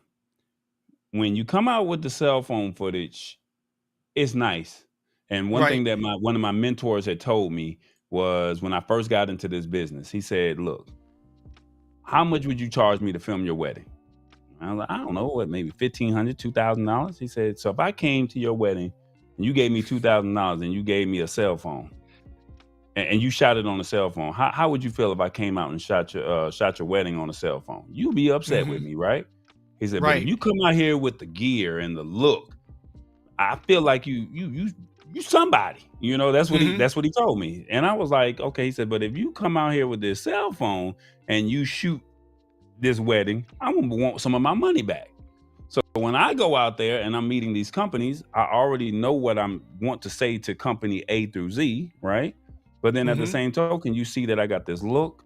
I know how to do the interview in one take. So now when I say, do you have samples? You have no problem saying, here's a product sample. But if I come out there on the cell phone, I'm not saying, that they not gonna get a sample, but do they value you the same way? If that makes sense. And to me, well, no, it makes total sense. That is my MO, right? So I had to tell some people I was in a room with, I pulled out my Cine ray and you mean business. Now the crazy thing was that particular event, it was nobody there to impress. So I said to them, the reason why I have it, I said I had it in the car, so I was like, I'm gonna use this because I'm really testing it out on this particular, gig. I'm like, you can't go to a big client, as you said, with a cell phone, right? So that's the optics. The argument that me and James would have a lot of times is like, who are you streaming for that they actually see what cameras is here? I can punch 3 buttons. They don't know what camera it is. So I have to produce the quality in what you see.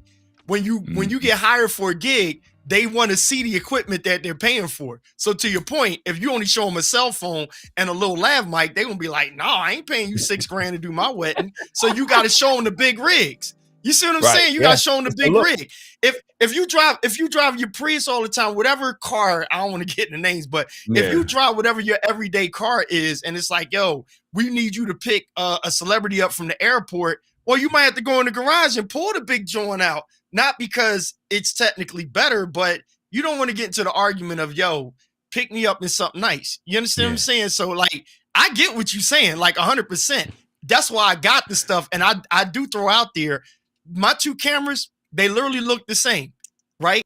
But one is about $2,000 more than the other. So, depending on where I'm at, I'm going to let you know, this is a A7R5. And then people that know, you got the big boy. It looked just like the 3. It looked just like the 4 on the table. But depending on the gig, I'm going to throw out there every freaking Roman numeral. I'm going to throw it out there so you understand the price that I'm putting on the paper for what I need. Here's the other thing.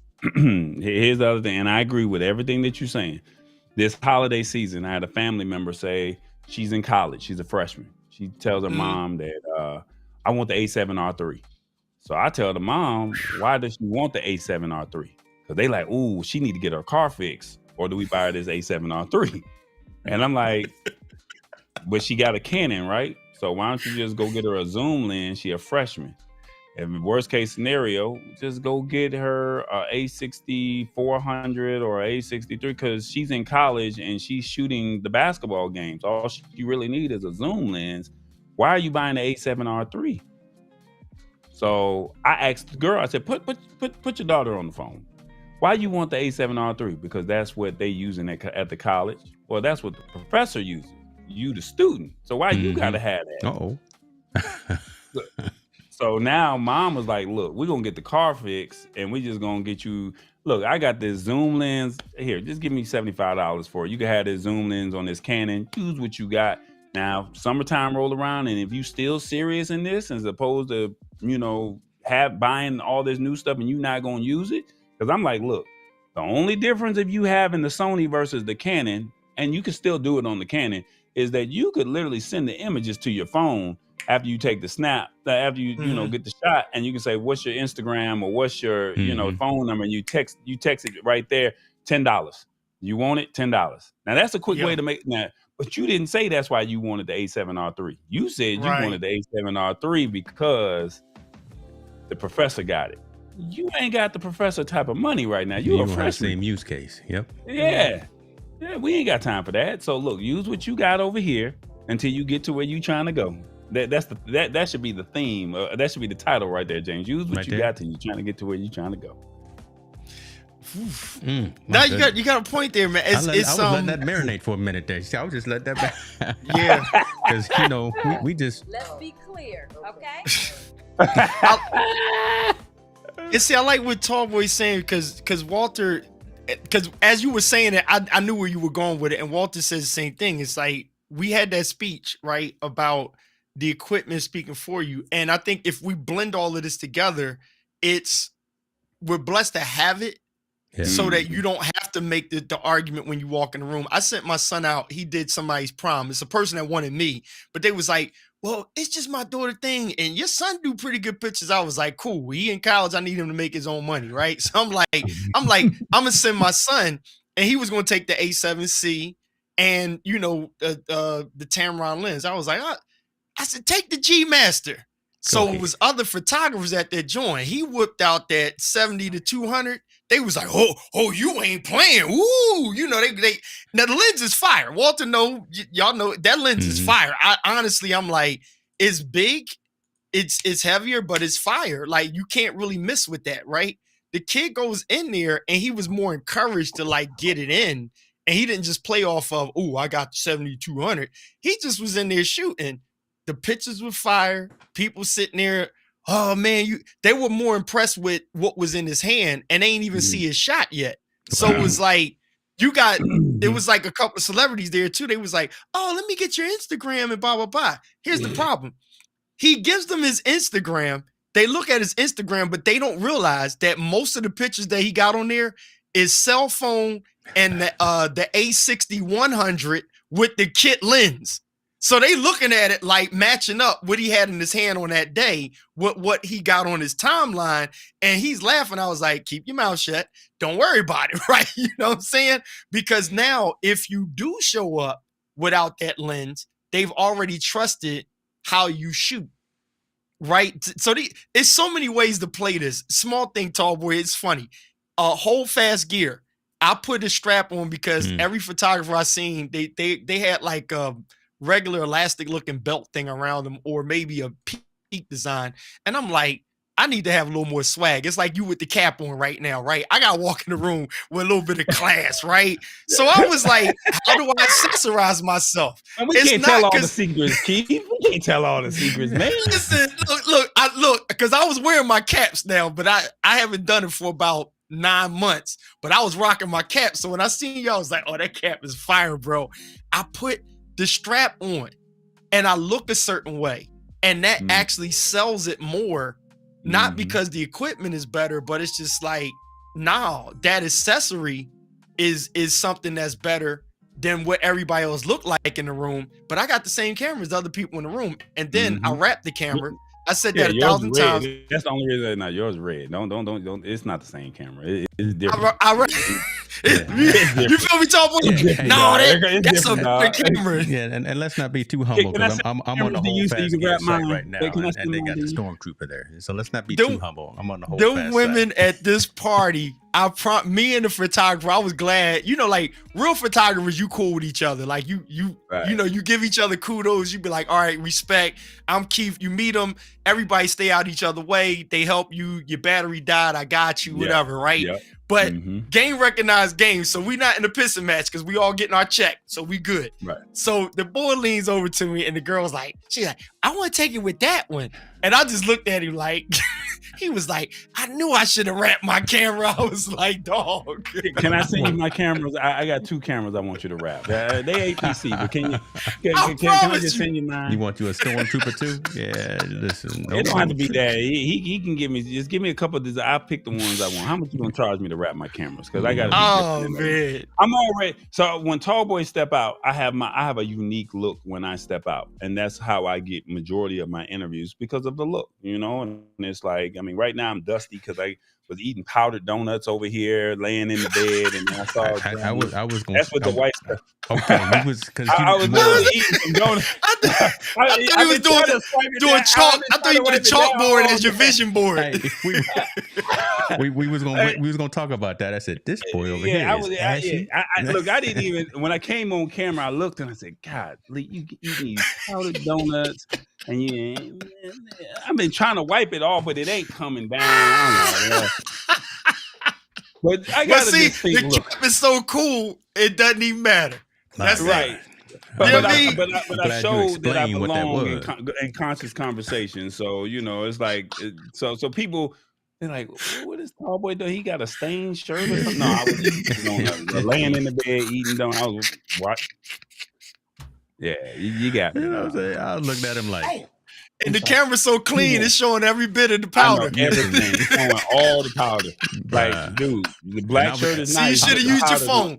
You should have used your phone. It might have.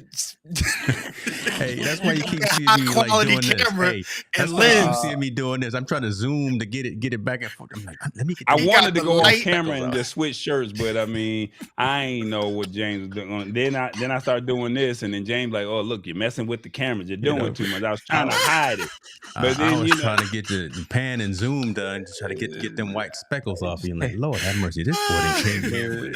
He's ashy as all out. Let me send him some cocoa. Even the shirt ashy. See how you doing me? You look great, man. Beard game on point. Look, we see live tech show, tech news. That's all that matters. You understand what I'm saying? I don't know, Lord. This is what y'all get, man. Conscious conversation. We out here doing that. Philly Films appreciate you, man. You say great podcast. Look, listen, this is what we do. Don't be one of them guys, James. Look what Walter said. See, this is why I love Walter. Yeah. We keep 100. Walter can tell me he wants the A9, and I'm not mad with him, even if he don't know why the hell he want it. I'm good. You can tell me, Tallboy, you say he cheap, but James, you can tell me you want the new whatever, and I'm not judging you. But here's what he says that I like. He says, Frano's photo, Manny Ortiz, Gerald Undone, got folk out here broke with dusty cameras. Right? Dude, I mean, because Jason Vaughn, let's put him in there, and a few others. I'm telling you, they will have you out here like, oh, the A9 came out. And I'm saying to myself, what the heck do I need an A9 for? Why do you need global shutter? You don't. You take 2 pictures a day. You don't need global shutter. You not need to spend $4,000. And somebody asked me, they was like, "What you think?" Oh, Doc Rock. I gotta put him out on blast. Doc Rock hit me, and you see the new Edelchrome tripod? No. Did you see it? Oh, Walter would like this too. I'm not going to bother it, but I see the creativity in it. It's. At first, I was like, don't nobody need no auto leveling tripod. Ooh. But when you see what this thing can do. Hold up. Wait a minute. It's sick. Because I got the jib already. Look at what this thing can do. Doc Rock inboxed me and was like, KP, look at this. And I'm like, I already seen it. I don't need it. But then I seen it do more stuff. And I was like, Man, don't let me bring a transformer. Bring an Autobot. The tall boy in me says I don't need it, and I'm not getting it. The Walter James Hicks in me says, auto leveling. I kind of like that, John. Yeah, that's hot. Okay, let's just see what we can do here. We're not gonna show any credit card numbers, but let's just. See, I keep pressing buy now, and it keeps just scrolling. Oh, what was the price? Now watch. There's a video of it. Oh my goodness. Thing literally, you can sit it down, put on record, and it can go up. Yeah. Nah. I'm good. Y'all said no. Bro, I see, James. I was trying not to press no sound effects. Go hit it, tall boy. Hit your sound. Can I curse James? Can I curse James? Go ahead, man. Put it on. Do what you need to do. Hold on. Let me see. You better come on now. The punchline is gonna be gone. Dude, it's that thing right there. Did you hear what it said? We heard. I heard what it said, man. I heard what it said. Yeah, I heard it. It was at this moment you knew. When I seen the price, because I saw them hyping it up, they were like, "Oh, coming soon." I'm like, Edelchrome, you have to be into creating. Like, I got a slider that I don't even use. The slider one, I don't use it. The slider. The next one up, I use that when I shoot documentaries and stuff, and I literally shoot 3 cameras because I have the extra one for safety, but I only use 2 of them, right, for what I'm doing. I don't do a whole bunch of color grade, none of that stuff. I got the 2 boom mics, but that Edelchrome, I have not taken my jib out of my room. Wow. I've never taken the jib out, and I bought it to take to interviews, but I'm like, if you can get away with the money, not get away with it, but if you can do the gig for a great amount of money and people are satisfied with your work without a slider, then it's like adding a slider in is like you add it in because you're raising your price or something. And I'm like, then you add more work. I'm like, nah, that's too much setting up. So I got that thing right there. the one he got on the screen, I got that, but I use it in here and I use it once every 4 months. I mean, it pays for itself, but I'm just like, I don't know, man. That thing is fire though. Look at it. I ain't mad at you. I am not. And it raises itself, James. So you can literally press record and have that thing do movements and have the camera like literally coming in and out and down and. That's that Club Shay shit. That's that Cat Williams money right there. That's what that. as soon as we break the internet, that's what we're gonna have all around here. We're gonna have some of those. Irvin gonna do it. Irvin probably will do it like that. Okay, I ain't mad at him. I am not mad at him. Yeah. And Keith was flexing during the pandemic. When the world shut down, everyone was watching you. I stopped flexing when Lemuel started doing the slider. And he was pissing me off. I was like, Lem, the joint is moving. Like, you're the only person on screen doing this. I was like, we doing too much now. And then DJ Rob was doing it too. His camera was going up and down. I was just like, bruh. That's when I just stopped, just push right in front of me. Right here, I'm done. That's what we do. That's what we do. My word. Nah, I don't know, man. Y'all doing all right? I'm trying to get to that. You hadn't thought about something. You over there, you paused for a second. You in deep thought about something. No. I was looking up something. But I'm at the 2 camera level right here. You know, I'm going back and forth with the 2 because I got the 18 mini. So and I got that from James. But I had 3, but it's so hard because I got a lot of moving parts going on. Because if you see this setup I got back here, I don't know how James does what he does for his live show. But for me, it's like I got this slider sitting right here, and even though in the beginning I was setting it up, but I had to remind myself to look this way and hit the button and look in the camera. And then now I got to turn and talk like this. So, but like I said, now I can talk to you like this. And then now I can look at you this way. So now I can still have my setup. Look at that boy looking right in the camera, boy. Go ahead, But here's the thing, though. Then I can come back and go right here, and then nobody can. And it's like, oh, that's a smooth transition. But then if I switch to the 3rd camera with the slider, now I got to turn my body and lean this way. No, you don't. That's the thing. So look, Tallboy, put it this way. Switch to your second camera real quick. Switch to your second camera. Right now, don't look in that camera. Just look at your main camera. There it is. Mm-hmm. Hey, that's it. That's what that camera's for. That's it. Like if you talking and you in the flow, so let's just say this is just your podcast, only you. Mm-hmm. I'm into what you saying, so the use of that camera is just giving me another angle, but I don't need you to look into that angle. You know what I'm saying? That's movement. Like, because James will do it. If you ever watch when you on with James, he'll like so right that shit that you got there, you just wanna open it up a little bit more. But other than that, it's like the way James is now and the way you are now. Yep. Backing that up a little bit. If you're talking, you're in a flow, I'm engaged because you giving me some movement in your stream, but I'm not expecting you to look at that camera. So that's a perfect shot. That's what this whole thing is right here, brother. A little depth of field. Cause see, look, hint. Now you showing the glasses, the side beard game. You showing the hat. You understand what I'm saying? And then you bulk it out and cropped out the powder on the left shoulder. That's what I was trying to do. That's what I was trying to do. But he was clowning. I was trying, brother. I really was. I really was. But he then he look in the camera right there just to make his point. I really was. Yeah. Look at him. So that's what that's camera for. When you say something to make a point, then you turn and you look into it, and then throw a little trigger on or something, to go with it, and then switch back to your front camera. You got it. I'm the trigger man around here, y'all. We the trigger man. Yeah. See, that's proper use.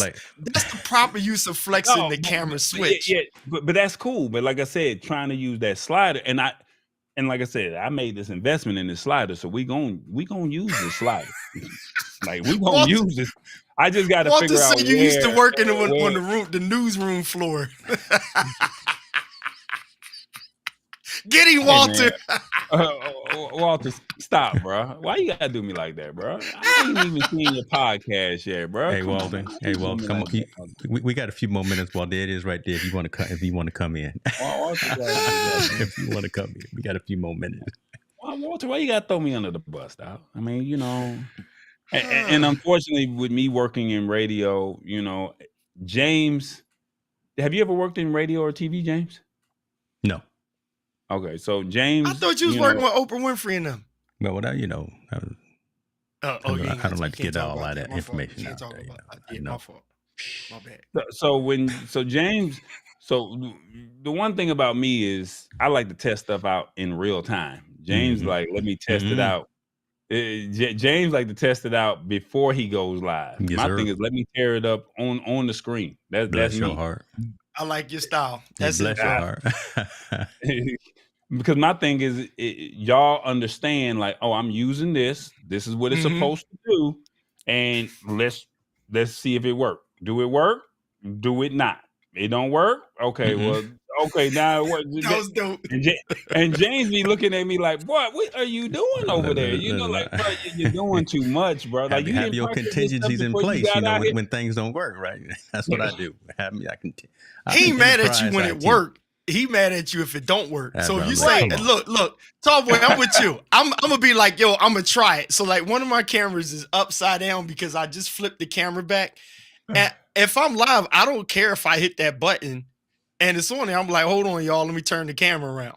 James will be like, oh, this boy got the camera all upside down. Like, the stream done flipped over. I'm like, they'll be there for a second. They flip with me. I'd be talking to you, not at you, though. It wouldn't be bad, right? It would all be in love. It would all be in love. And Walter, I've been trying to get this man over to ECAN. He's a VMix dude, bro. I'm sorry, he's a brother. He's not ECAN. VMix dude. No, he's not even down with us. That Zoom feature might pull you in. They caught me, but I still won't touch a Mac, bro. I don't touch Mac I tried to send him. I had Macs that I was with. I sent the Mac that I had. I sent it to who did I send it to? You could have sent it to me, and I would have probably. But I'm not buying nothing. That's what you would have done. Was sold it. You always talk about what you got. He always talk about how he got bags and suitcases full of gear ready to ship out, but nothing ever came over here to Atlanta, Georgia. I think somebody built the whole studio off of the James giveaways. Yeah, you listen. If Rob is still here, he bought a couple of SM7Bs off of me. So if Rob Balls is still here, I sold some things in him. Gave me some good family. He be having suitcases like, hey, I got some stuff I'm gonna drop off. I don't never get nothing. I know. Well, it's like, whoever local, they need to come see me because I'm getting rid of some stuff. I believe you in Tennessee. No, I'm in Philly. Oh, well, I'll be back down. I'll be back down them Atlanta streets though. I gotta get down there. Bring some of that stuff down here because you on my side. You north of the airport or you south? Can you give me that much information? You north? I'm north. You north? I'm in Buckhead. Okay. I don't have a problem telling people where I stay at. I live in Buckhead. Okay. I'll meet you at the airport. Look, I can ride. That's what it is. The train is right. The train station right across the street. I'll get on the train and meet you at the airport. I'll meet you at the airport. Okay. Don't come around. Yeah, because I gotta. I love saying this. My wife's one of her best friends is Yana Crowley from Sunday's Best. She's from DC. But she's down there. She was on Sunday's Best. She's cool with Mary and all of them. She's always she lives McDonough. She lives in McDonough. Oh, she on the south side. She on the other she on the south side. Yeah, I'll meet you at the airport. If you say you coming, dude, I literally will get on the train. It take me literally 42 minutes from my train station and drops me off right inside the airport. Meet me right there you tell me you want to come on the Delta side or you want to go on the other side. When I come back down there, because I got to visit some people because they like, yo, man, I need some help setting up the studio because your joint be looking right and I got to fix mine. I'm like, I don't like mine. You see how I got all the white paper all right here? Just he be laughing. He don't be want to embarrass me. No, right here. They go Chris Stone. He right there in Atlanta too. And Dio Casters, he can hook you up. Oh, he Chris can come in over there and too. get you some soundproof panels. So here's the problem. When at the old place that I stayed at, I had the soundproof panels. Right. I put them on the wall, and I used the double-sided, that Gorilla Glue double-sided tape. So when it was time to take it off, I had to repaint the wall. And Tall Boy don't do that kind of stuff, bro. So when they was talking about I wasn't gonna get my deposit back, bro, we was trying to figure out how to pay.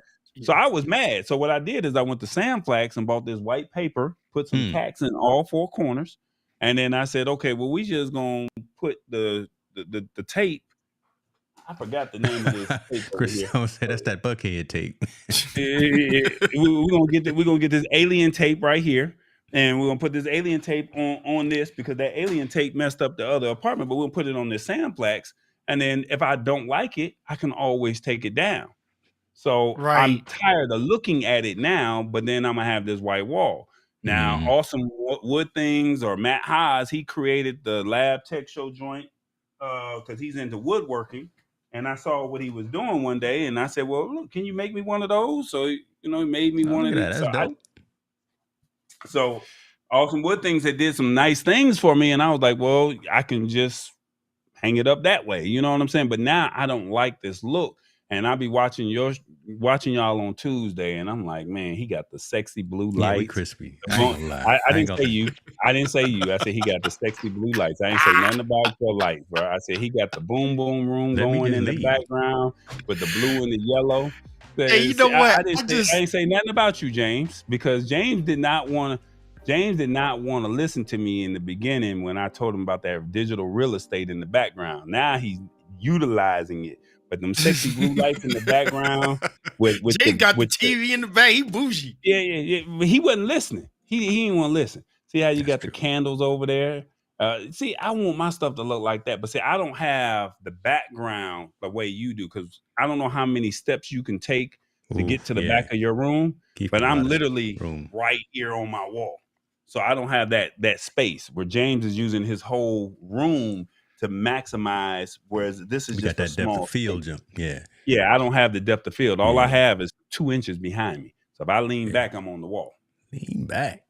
When I say tight, like, so people that have come over here, Kurt Nugent was here. India, she lives in Philly. They were amazed at how small this room is. This room is small. Now I'm gonna show you something. You'll swear this is a big room. This is very tight. Okay. Right? It's really not a big room at all. The other thing is I don't have the room sound treated. So I don't have any sound treatment in the room at all. Right? But I do have sound treatment. And I'm going to tell you this.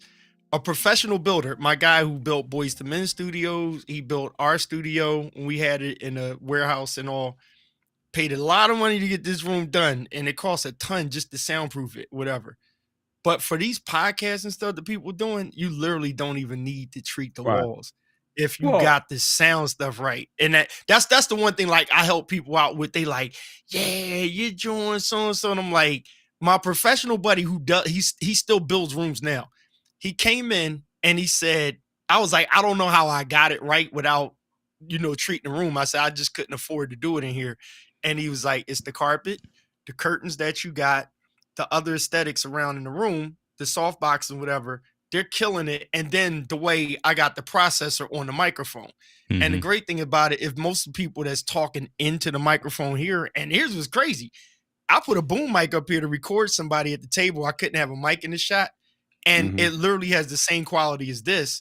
And so now the only problem with that is I'd rather people talk in here. But they're like, well, can I use the other mic? There's no mic. And I'm like, no, talk into this mic right here. So you really can get away with but I don't care about the sound. I don't care about the panels. This is just the Tallboy color, the Tallboy branding. Oh, that's the color. So it's green and black, right? So Tallboy is green and black, but then the Lab Tech Show is blue, black, and white. So it's like I really don't care. It's just really, if you look at all my branding, everything is green, black, and white when it comes to Tallboy. So that's the only reason why I got it.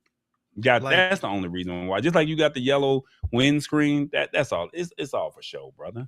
But it's ghettofied because you see the white. Yeah, it is. Now, so they talking about what the man say. He said, "Oh yeah, he live in Buckhead. He's showing up with all the gear." Nah, bro, I'm from the hood. Now, just because I moved up, I like it though. But you mean business. Bro. I love it. I love it because you mean business. Yeah, I'm from Carver Homes, bro. So I'm from old Atlanta, right off of Pryor Road. That's where I'm from. But just because I live in Buckhead. I mean, I know folks think they did try to annex themselves. look, as long as you still in the city of Atlanta, because I vote for the city of Atlanta mayor, because they got that song by Amaretta saying that you not from Atlanta if you out there in Gwinnett, you out there in Cobb, you out there in McDonough. No, I'm from Atlanta. So city of Atlanta. Street. So Atlanta streets. Yeah, them ATL streets. Yeah. Better from Peach Street. Yeah. So yeah. No, but no, what's Victor, you said no, that's not Victor. So what it's like Walter, some gray Savage backdrop paper with LED light. No, all you need is a couple LEDs, you good. I would just throw an LED and set them to that green. And just had them playing in the back. I got these bootleg LEDs that I got off Amazon. Ain't no such thing bootleg. They legit. Yeah, they work when they want to work. That's all I can say. Hey man, you getting the real with me, bro. Y'all can laugh all you want. Look, I found the knockoff joints because I was trying to set them up to the Stream Deck. That's why they the bootleg, because they didn't work with the Stream Deck. So when I tried to plug them in, I had to use another app. And one day one was working and the other one just started flickering and just went out or something. I don't know. So I just stopped using them because it was like, okay, we're gonna make it work. This you can't buy this right here. This is gold. I'm giving it to you, bro. This is what you want. You said you wanted a conscious conversation, we're gonna give it to you real and raw, bro. You know how I roll, bro. That's right, Walter. Walter said, tell him, Walter. He said, if it work, it ain't bootleg. But I just said the other one was one work and the other one start flickering. That's what I said. It's a bootleg light. That's what I said. It worked on Thursday between 12 and 4. Outside of that, and the show is Wednesday at 8 p.m. That's the problem right there. That's the problem. Right. I only work one day a week. That's it. Good Lord have mercy. Good Lord have mercy. Lord, tomorrow team no sleep. No trip. Come back Wednesday. Come back tomorrow night. We do. Yeah, you need to make sure you in the room. Yeah. So wait, when are y'all two on? Which one? For me? Yeah. Whenever he let me come back on the show. So talk to him. Who come on? You? Yeah, talk to him about the Lab Tech Show band. I'm gonna put some marketing stuff up here. Talk to him about that. What? Repeat that. Repeat. What am I supposed to talk about? Do your plug about the Lab Tech Show? Oh, well, do your plug. So the show is called the Lab Tech Show. Let me switch over. Mm-hmm. The show is called the Lab Tech Show. That's how you do it. We simplify technology in a language that you understand. We try not to go over your head. Now, some of these people, they might, you guys might already know this kind of stuff, but we try to simplify products and news, consumer tech news that you may not know that's rolling out. So all we're trying to do is just, hey, it's in the fine print. You can ask questions in real time, and we give you real-time polling. That's what we do over at the Lab Tech Show on YouTube, 8 p.m. Eastern, 5 p.m. Pacific. It's live. And if I'm late, that means something went wrong because we go on time. All right? That's pretty much it. YouTube, the Lab Tech Show. If you're late, that means V-Mix done blew up or something. That's why you need to come over here. That's exactly what he's saying. There it is right there. There it is. That's it. See, look, I took a picture, a tall boy, and this is with the lights rendered for the room. It got green, but that's as close as the green. It got a darker green. I just got to shift it around. So I got green in the background for you now, bro.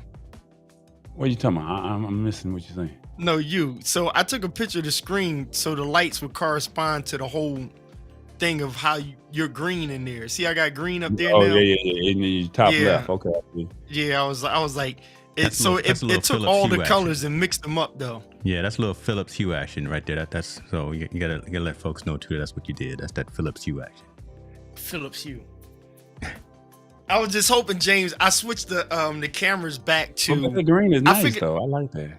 Man, I appreciate you, Walt. I figured it out, James. I was I had the cameras on PAL because of the light flickering. Oh, wow. So thank God they're not flickering now. So if they start flickering, I'm gonna that's you. That's Philips Hue. That's what that is. Because again, these aren't video lights, and I've got 2 strips back there that I'm actually getting ready to pull out. So you got a mixture too? Yeah, I got Philips Hue as my practicals on this side, and right behind me there's just 2 light strips. So I'm actually gonna pull those out and put I don't know what I'm gonna put. I may put some more of these Godox tubes in there because I got 1, 2, 3, 4. I got 4 tubes. I've never seen your lights flicker, and if you haven't changed your cameras, I think I want to say my APS-C, no, the full frame when I had the A7 up here. Man, it would catch these lights and catch them on that flicker mode. I was like, dog. And I had to change it to PAL. The problem was now I figured out why when I went up to the new Apple software, my cameras got slower. And I was like, maybe that's because I got too many cameras hooked up. I think it was because I had PAL coming into those Elgatos. More than likely. And they were mixing in. So I'm like, I think I figured out the problem. So I took them off of PAL. And I put them back on NTSC or whatever it is. Yeah, because PAL is 50 frames per second. Yep. And we're not ready for that over here. So speaking of that, remember I told you James had me buy this A7 full frame camera when I was over. Make you buy it, but I'm convinced You still have it, right? That's it right there. Good Lord. Oh, look at that. Yeah. So it's sitting on a Canon 24 to 105 lens, and you got the adapter on it. Yes, sir. And I got the cheap one, not the motorized one. I got the manual one, the $45-$50 joint one, not the $125 joint one. Walter says if it works, it's not a knockoff. It worked, man. Okay. And then this is it ain't bootleg. This is the 5100 sitting on a 16 mil. So, but when I use this camera, every time I turn, if I turn this off, it will say, because I switched it over to NTSC, and it makes me go to a setting every single time. And I'm wondering, because you bought a European camera. That's what I'm thinking. And it was like, it makes me switch. It makes me confirm that that's what I'm using, NTSC. And that's why I'm like, well, maybe it's there now. It's mounted. It ain't coming down. But so it always comes up and says you're on NTSC, like in black and white. Mm-hmm. Yeah. So is there a way to make that stop happening, or because I did a whole reset on the camera, but I mean, is there a way to? You're not going to stop. So whatever, if it's branded for US, it's going to come on NTSC. If you change it to PAL, the camera's going to say it's on PAL every time, and vice versa. Yep. So because you got it from overseas, because when I was grabbing those A5100s, the one guy I was about to buy it from, I was like, dang, he pricing his real low. He only wanted 200. And I was just like, wait a minute, is the camera in great condition? He's like, no, it's excellent. He said, but I have to let you know it's a European camera, so it's going to be. And I was like, nah, I don't feel like going through that drama. Nope. And see, if you didn't ask, he would have just sold you. He would have just sold it to me. You just happen to know what to ask for. He wasn't going to tell. See, that's how they get you. Hey, that's how they get you, boy. If you don't ask the right question, you didn't ask. You got it. Now you're mad. You're stuck with it. See, you got to know what to ask for. You have to know what to ask for. But I tell you what, we talking all these cameras. And can I say this before we end? We're not ending. But go ahead. No, if you ended, I'm good. But you gonna tell me about that Elgato little something, whatever. Well, I was going to talk about. We talk about a lot of video folks. Take the floor. Take the floor. This is what's going to capture. Ain't nothing wrong with that. If it live streams, it's good. No, this ain't live stream. This going to be on the scene when I go to Super Bowl next in a couple of weeks. Oh, make it work. I got a video camera for video camera work, 4K video camera to actually do video. I got my photography cameras for doing photography. What's that? But do you really need 4K? Yes, sir. I do need 4K. Yeah, for his YouTube. Yeah, and when you chop that up, the higher resolution, you got to have that for the chop ups. So that's what I'm not live streaming with this. I will not be live streaming. This is for capturing content and then for repurposing that content. So this right here is going to be the sole gear that goes with me back to Vegas when I go run out on the 50-yard line when Usher is singing. I'm gonna be that dude running. So explain that camera to us, because I like it. I'm always open. And Walter's asking, is that the AX? Yeah, let's see. Let me see. I don't. Look, he got so much money, he don't even know which one he got. He just said, "Give me that." The AX43, brother. This the AX43. Yeah, AX43. Yep. Wi-Fi, 4K. But what's dope about this one is got a gimbal stabilizer built into it. Okay, so I don't need to have anything else. As I'm doing all this shaking up, I'm gonna have crisp video. So if you're nervous when you run into when I'm running out there on the field, I don't have to worry about it. I wish I would have had that camera while we was at CES. That's all I'm gonna say. This right here, because somebody that was shooting was struggling, brother. We ain't gonna throw them under the bus, but the other one. I looked at the footage today, and I'm like, God, man, I gave you a monopod, bro. Like, how is the camera still shaky? Like, I'm trying to run B-roll over the video or just to hide it a little bit. Then I come off the B-roll, it's blurry. I'm just it is what it is. But the reason I got this, again, purpose-built gear, I'm going to be doing 100% video. So I bought a 100% video-focused piece of equipment, right? So it'll take little, I think, 11 megapixel or 16 megapixel photos as well. But again, that's not what it's for. I need to get that real, when I'm at the Athletes in Action breakfast and I'm talking to Kirk Cousins, I need that video to be crispy so I can bring it back to the community. That's specifically what I bought that for. So I'm excited to try it out. I'll let y'all know. Listen, Walter out there, he always out there giving recommendations. He making big money. Walter's a bad man. So I learned something, James. Yeah, I will be interviewing you. Speaking of that camera, I like it, right? And I'm just throwing this out there so I can help other people out. So what do you do? Like, I'm excited for you with the camera, and I'm pretty sure you got the answers to it. But how do you explain this away to people as far as the one thing I always hear people say at an event?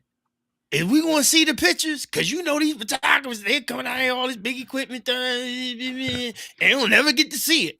When I would hear people complain about that, I was like, turnover is much more of a hot commodity than, like, there's a balance between the quality and getting it out because of the demand of the quantity. Right, so in other words, when they see you with that dope stuff, they like, okay, I can't wait to see it.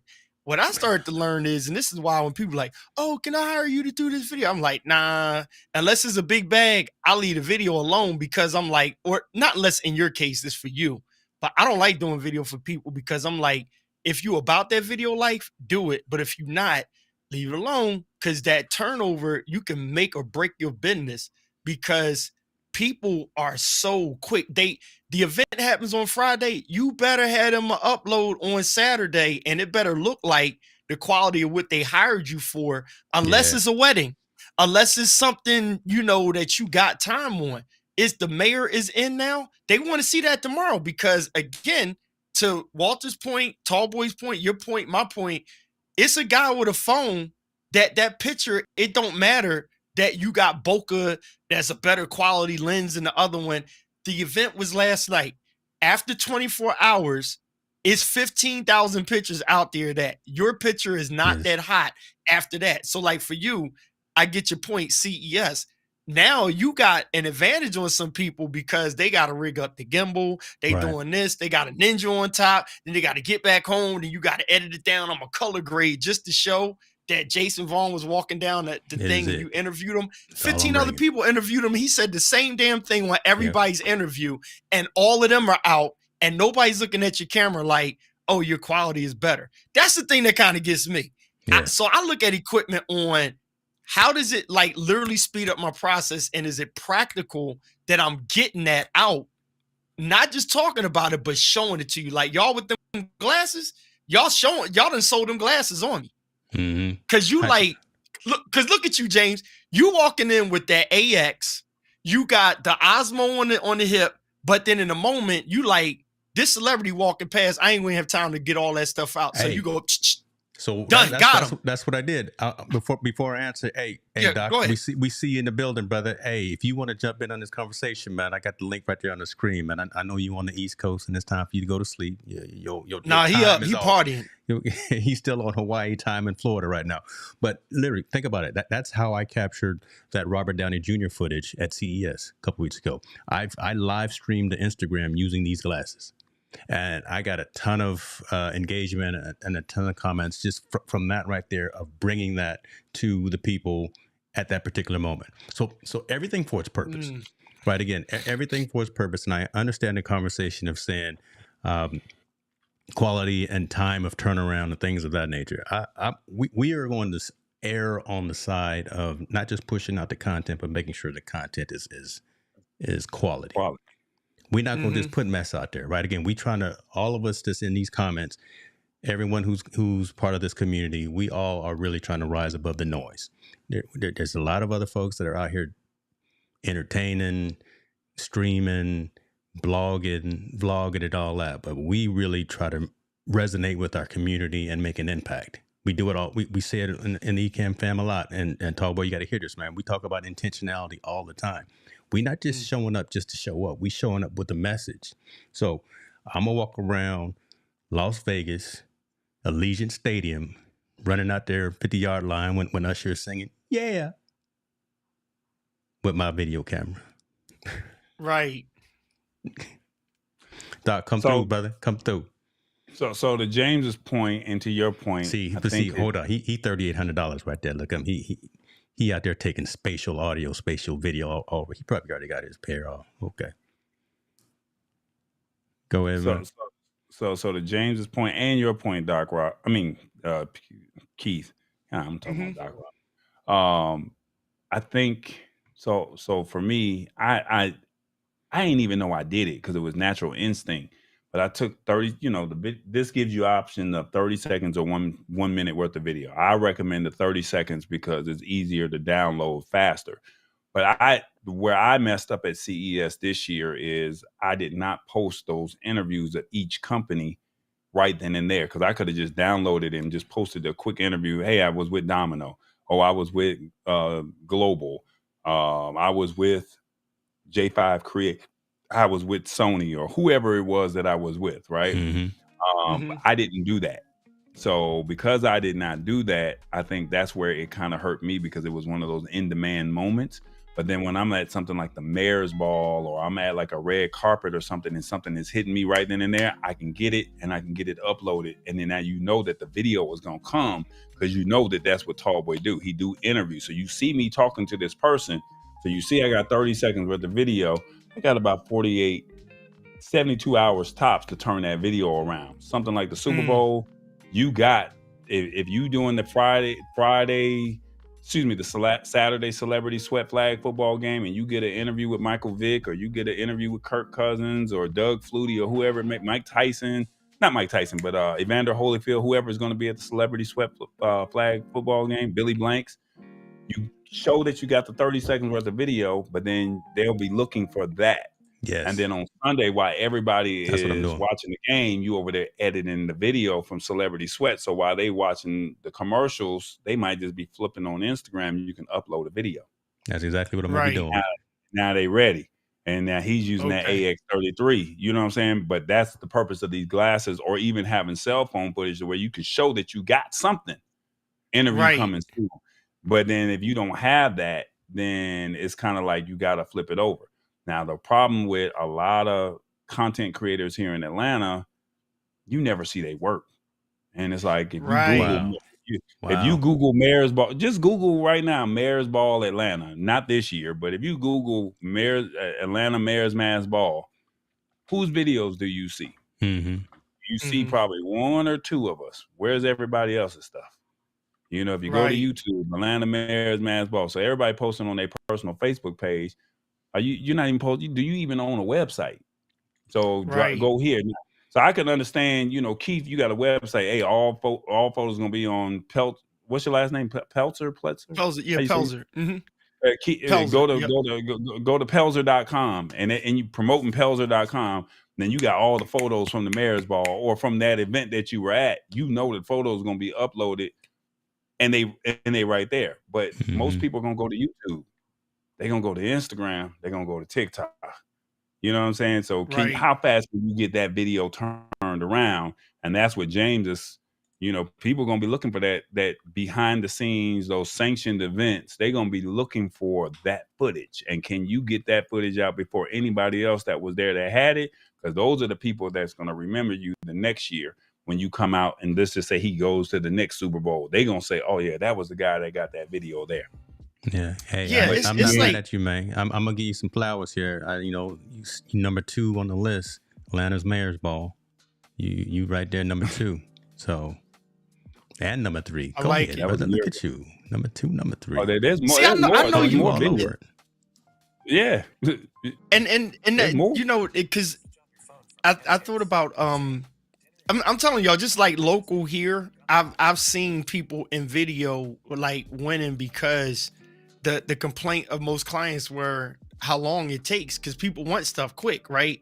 And that balance between quality and quick is everything. So like even like now, my clients that come over here, I got the room set up for number 1.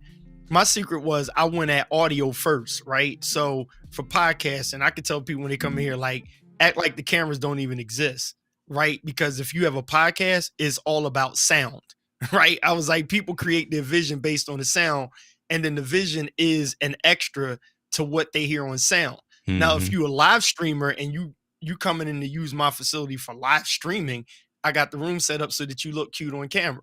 We can catch the angles of multiple people at the table. I'm set up for that, right?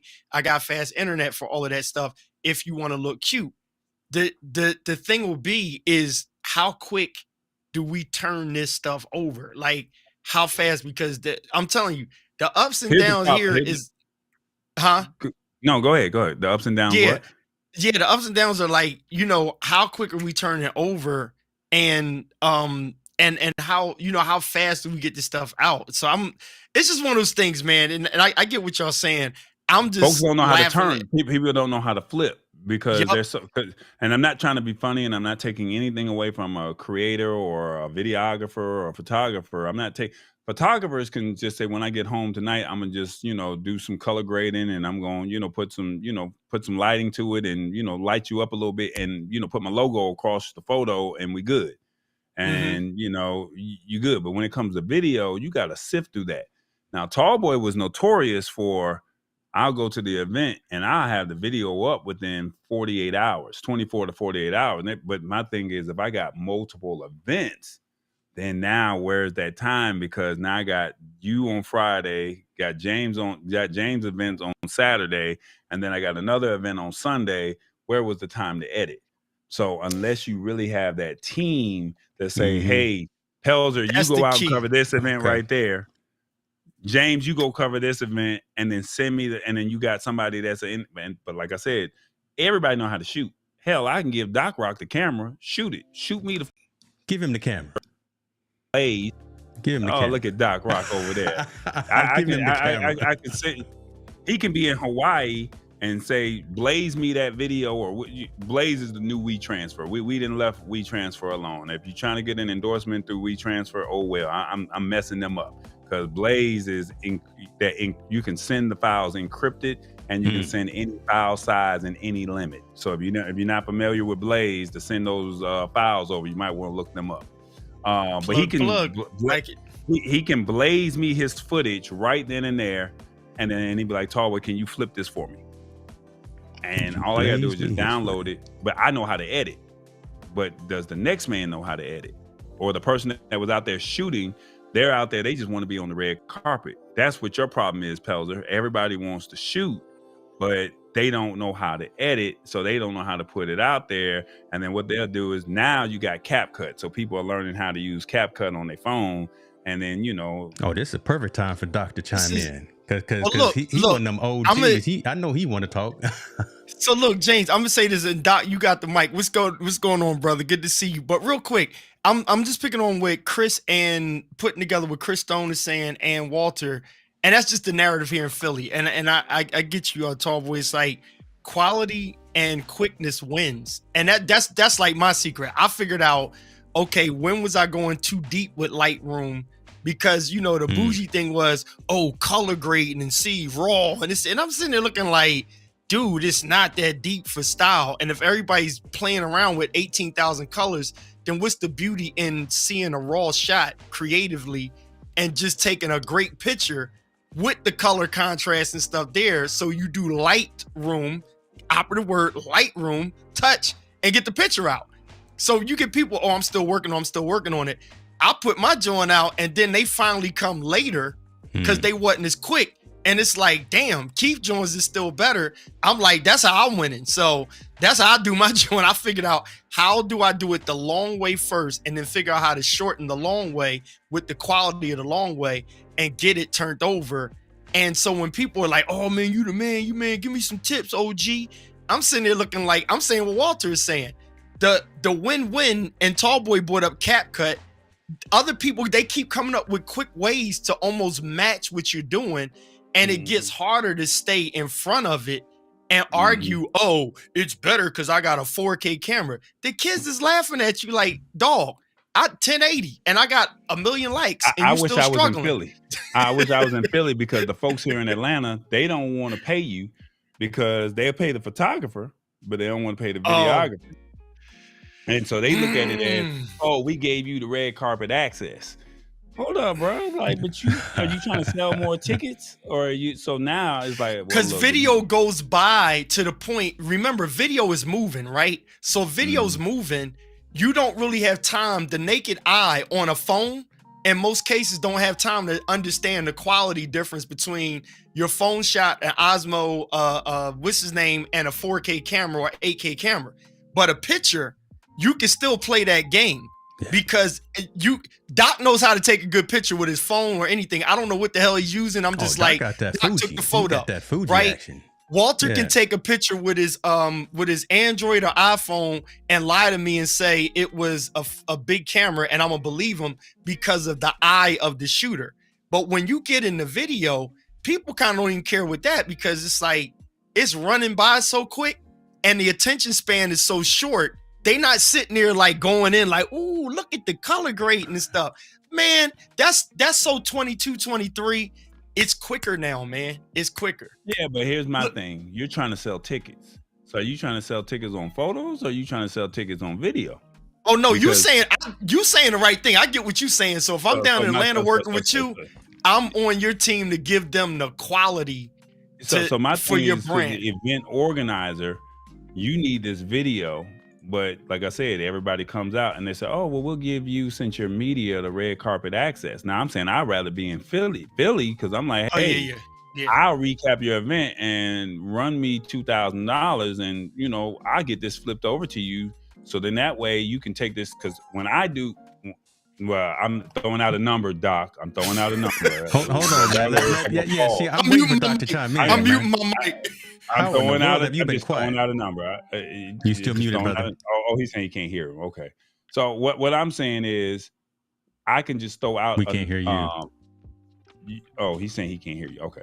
So what I'm saying, he messed up my train of thought. So my thing is, hey, I know how to interview. So because I know how to interview, I know how to interview your sponsor. I know how to interview your attendees, and I also know how to interview your influencers. There we go. I hear him now, shuffling and doing. Yeah, I can hear him shuffling now. But I know how to interview all of the people that are there. Most people, they don't know how to interview. But you got to remember, I come from a radio background. So when I come to you, do you want a video that's dedicated to your sponsors? What is the impact of this event? How does this affect you? How does this affect your bottom line sponsoring an event like this? To the celebrity, why did you decide to participate in the 3rd annual or the 5th annual type of event? To the event organizer, what is it that you want people to gain from coming to this function, this function that you have? To the attendee, why did you come to this event? And now you piece all of these talking heads with the B-roll to go with it. Now you can go sell that and say, well, why should you come to the 45th annual Atlanta Mayor's Mass Ball? You got your celebrity, you got your attendee, and you got your you got the history behind it, you got the event organizer, and you got the people that are coming. Now go get your tickets for the next year's ball. You need the team. That's all because you polished. I'm telling you, if I'm with you and I'm in town, I'm pulling out my gear. I got my cine rig. I'm giving you the mic because you know what you're doing, and I'm already in the system of how quick can I edit this with the quality. So the camera. That's why James Rock would be at CES. Dude, it's what James said, but it's game plan, right? So to James' point, and Doc is about to jump in. I agree with Doc because Doc keeps me on. Don't try to cheapen everything because if you get the quality from the top, right, then you're processing, you're working with the quality. So the reason why I went and got an A7 R5 is because, like James saying with his camera, I want to be able to quickly shoot with a 24 and say, oh, I want to crop it to here, and it's still matching what I was doing with my A7 IV. So I didn't just spend money to spend money. I knew my why. And yes, it is an expensive bougie camera, but at the same time, it's like it's got a purpose so that I can turn out quality quickly. That's a word, Walter. Quality quickly.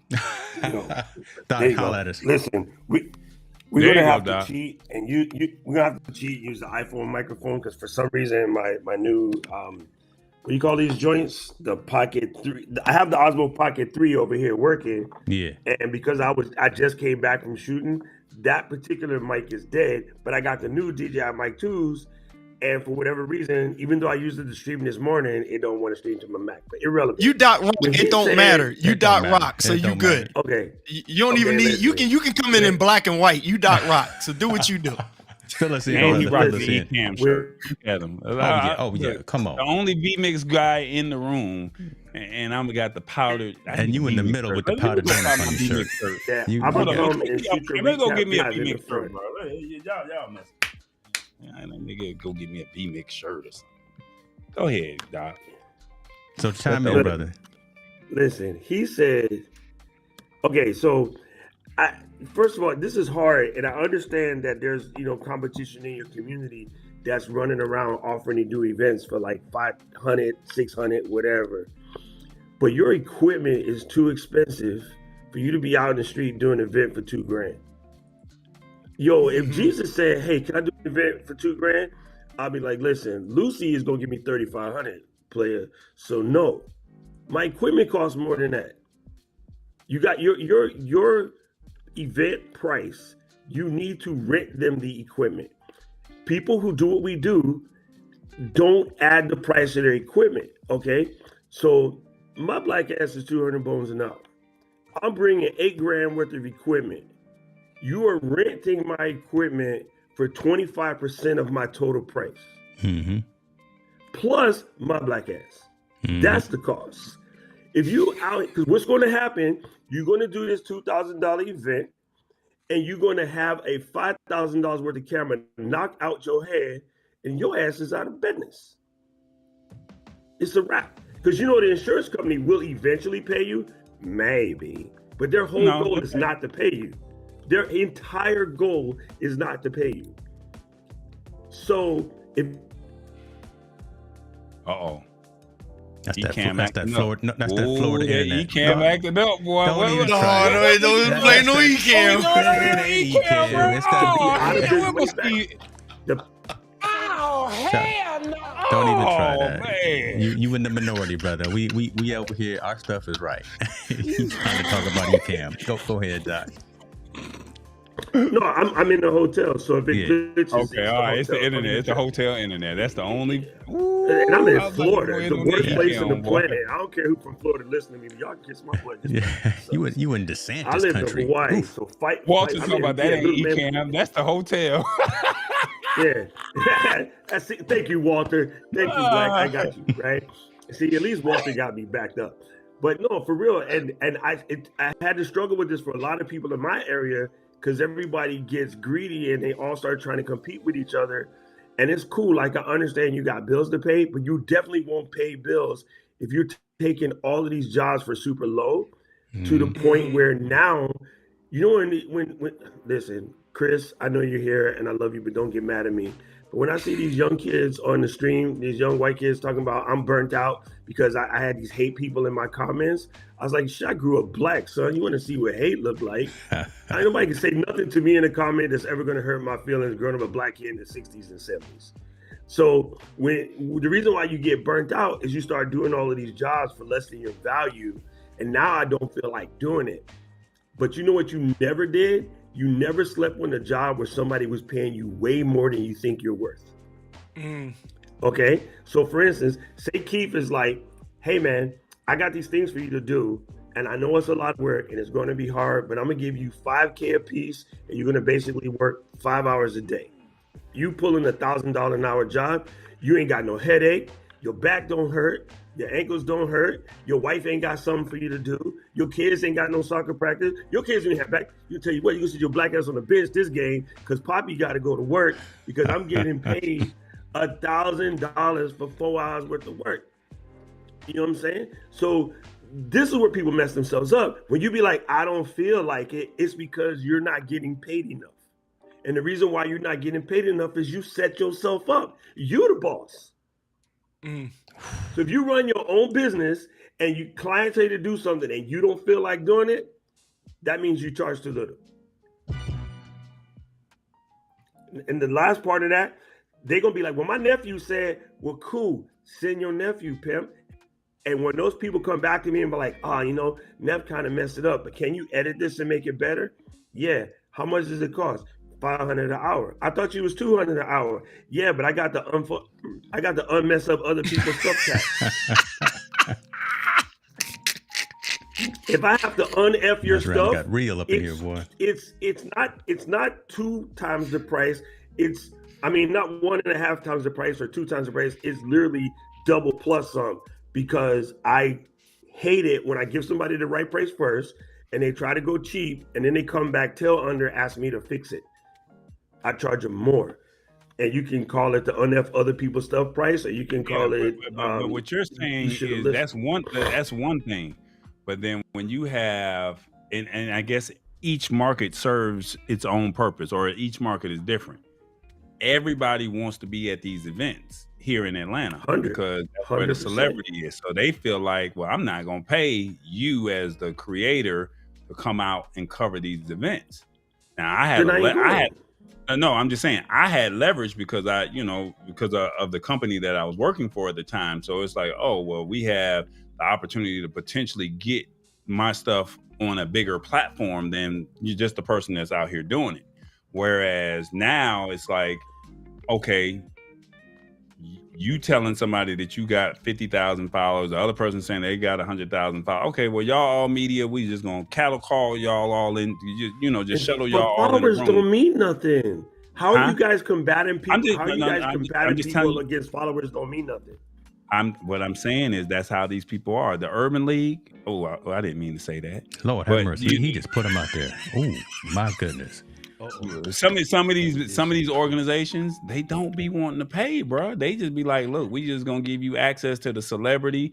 They don't even want to feed you. They don't want to pay for your parking. Like, dude, like, and I hate to say that this is Atlanta. I cannot speak on other markets. Now, don't get me wrong. There's companies that want to pay, but if you want to do the entertainment stuff, they not gonna pay. So now you got to go over here and go do the other stuff that you don't want to do. Don't do the entertainment stuff. No.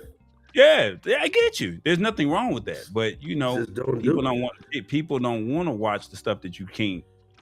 They don't want to watch the stuff that you don't post that you get paid off of. They want to watch the stuff that you. So here's something that's missing. Here's something missing from this conversation, and I fully understand because, like you, oh my God, now we're going to really fight, Walter. I thought we was on your side. I do not believe it oversaturated anything. It is. Yes, it is. You know how? No such animal. Okay. Whatever is the hottest thing in the market right now that you love was entered into a market that was told by everybody else was oversaturated. Okay, here's my point in fact. January the 9th, 2006. January 9th, 2006. Skinny dude with pancreatic cancer walks on the stage and says, I'm going to introduce a product in a sea of 1,500 other products. Y'all don't know nothing. You don't know what you're doing. You never did this before. The market is saturated. And Steve was like, Spaghetti! It's a calculator. It's a vanaginator. It's a lubricator. It's a combabulator. And you know what everybody got now except you? iPhone. The only reason why your Android exists, iPhone. Yeah, and what's cool about this? Hey, oversaturated. Yeah. Check this out. That's gangster right there, bro. How many top line baller guards in the NBA right now? A lot. How many in that saturated market about to get 34 brand new ones? Wait till the season start. Right? The NCAA football oversaturated with brothers that want to play ball, but 387 of them get graduated to the NFL come April. Everything is oversaturated. That is a person that don't know how to run their business say that they can't compete. That's all it is. And that's cool if that's what you believe. I don't believe that. Hey, I've been told can't nobody pull her. She don't even talk to dudes. And she definitely not going to talk to you because you're a DJ. And I walk out, hey, I'll see y'all next Friday. You know what I'm saying? Don't ever believe that nonsense. That is an excuse. I hear what you're saying. And to Walter's point of saying it's oversaturated, I'm not saying that some don't get paid, but if they found their one, like I said, if you're trying to build the content, I'm at a point where I've already built my content. I'm good with where I'm at. Exactly. But I'm just saying that they're saying there's others that are saying that they want to be in that room too. So then now when it's time to go compete for that dollar, it's like, oh, okay, well, why should I pay you when this person is going to come in here and do it free? Hey, wait, let me say this connect with both of y'all saying, and I like how Doc said this. I agree 100%. The photography game in Philly is oversaturated, right? Oversaturated is a relative word based on, and I don't think Walter's saying oversaturated meaning you can't do anything about it. I think we're all saying the same thing, but like to Doc's point, you don't say, oh, I'm not going to live stream because it's too many content creators out there. You put your own damn live stream up. And if you are truly creative and behind what you do, you like, yo, I'm going to put Jill Scott, I'm going to put her on blast. She said something way back in the day. She was pissed off with all the male figures in music. I could say this live because she said it. She said, one day I'm going to put my dick on the table. Excuse me, I'm not fighting me to say all like that, but she said, she slammed my joint on the table, but not my pause. She slammed my candle on the table. It was an African hit, Tina. Let's be clear. She slammed the African statue on the table. And she said, one day I'm going to put my on the table. She didn't say it's oversaturated, it's flooded, whatever. I did the same thing with cameras. You know, it was basically Doc put me up on that G Master 70 to 200. And I'm like, you know, I'm inboxing him like, yo, what's the why on that? Like, oh, this is with a telephoto lens. You can use it for portrait, whatever. I'm like, cool, I'm going to grab that. I got it. I walk in the room. It's a bunch of people with that joint. I do what I do. So oversaturation don't mean nothing to me. Preaching was oversaturated. Musicians oversaturated. It's just another color and another change of the dial to change it. Sometimes when it's oversaturated, you got to pull it back off of the oversaturation and here's unsaturated. How you beat that, Keith. Here's how you beat that. So if I was in a market that had a lot of folks, that's what I'm going to call it, right? Let's just say there's a market with a lot of folks, and there's a lot of folks that want to do free. Here's what I'm going to do. I'm going to go to the market that's close by that also get entertainment joints, and they don't have as much pop and circumstance as Atlanta. However, everybody that's coming to Atlanta stops either here first or here second. And I'm going to make that little trip in my whip, which is normally only an hour or two drive. It's normally not even that far. And I'm going to go shoot over there because everybody's racing for Atlanta. And I live in the middle, right? I live in some, place close by. I'm going to go take out there and I'm going to go snatch that, right? So like Walter's in Charlotte, right? I would go to Durham or I go to Chappie Hill and go shoot whatever's over there and then come back. Now, two things I'm going to come back with. I'm going to come back with a portfolio of stuff to prove I know what I'm doing. And then second of all, instead of chasing the event organizers, I'm going to make content I'm going to make connections with those managers, right? So my buddy, John Luis, who I grew up with back when we was doing all the concerts in my neighborhood, he made friends with Katherine Jackson. You know what everybody was trying to make friends with? Michael. Michael. He made friends with Katherine. And Michael and Janet had all kinds, and then Mama said, no, only I trust John Luis. If we go into Honolulu, if Taj Terrell and TJ is coming out there to shoot, they're my grandbabies. I only trust John. Nobody can shoot them but John. Fools was trying. They was trying to get in free, and everybody was trying to, when Michael came, John had the only exclusive rights to shoot. Why? Because he went and got 3T first when nobody cared about them. All the other people still trying to get on the Michael exclusivity. But because he had done the grandbabies and because he had done Janet, when Michael came to town, John was the only photographer in Honolulu allowed that kind of access. And so y'all be doing the same thing. People be out here trying to get a hold of MKBHD. Who is he sponsored by? Anybody know? He's sponsored by D-Brand. His number one sponsor is D-Brand.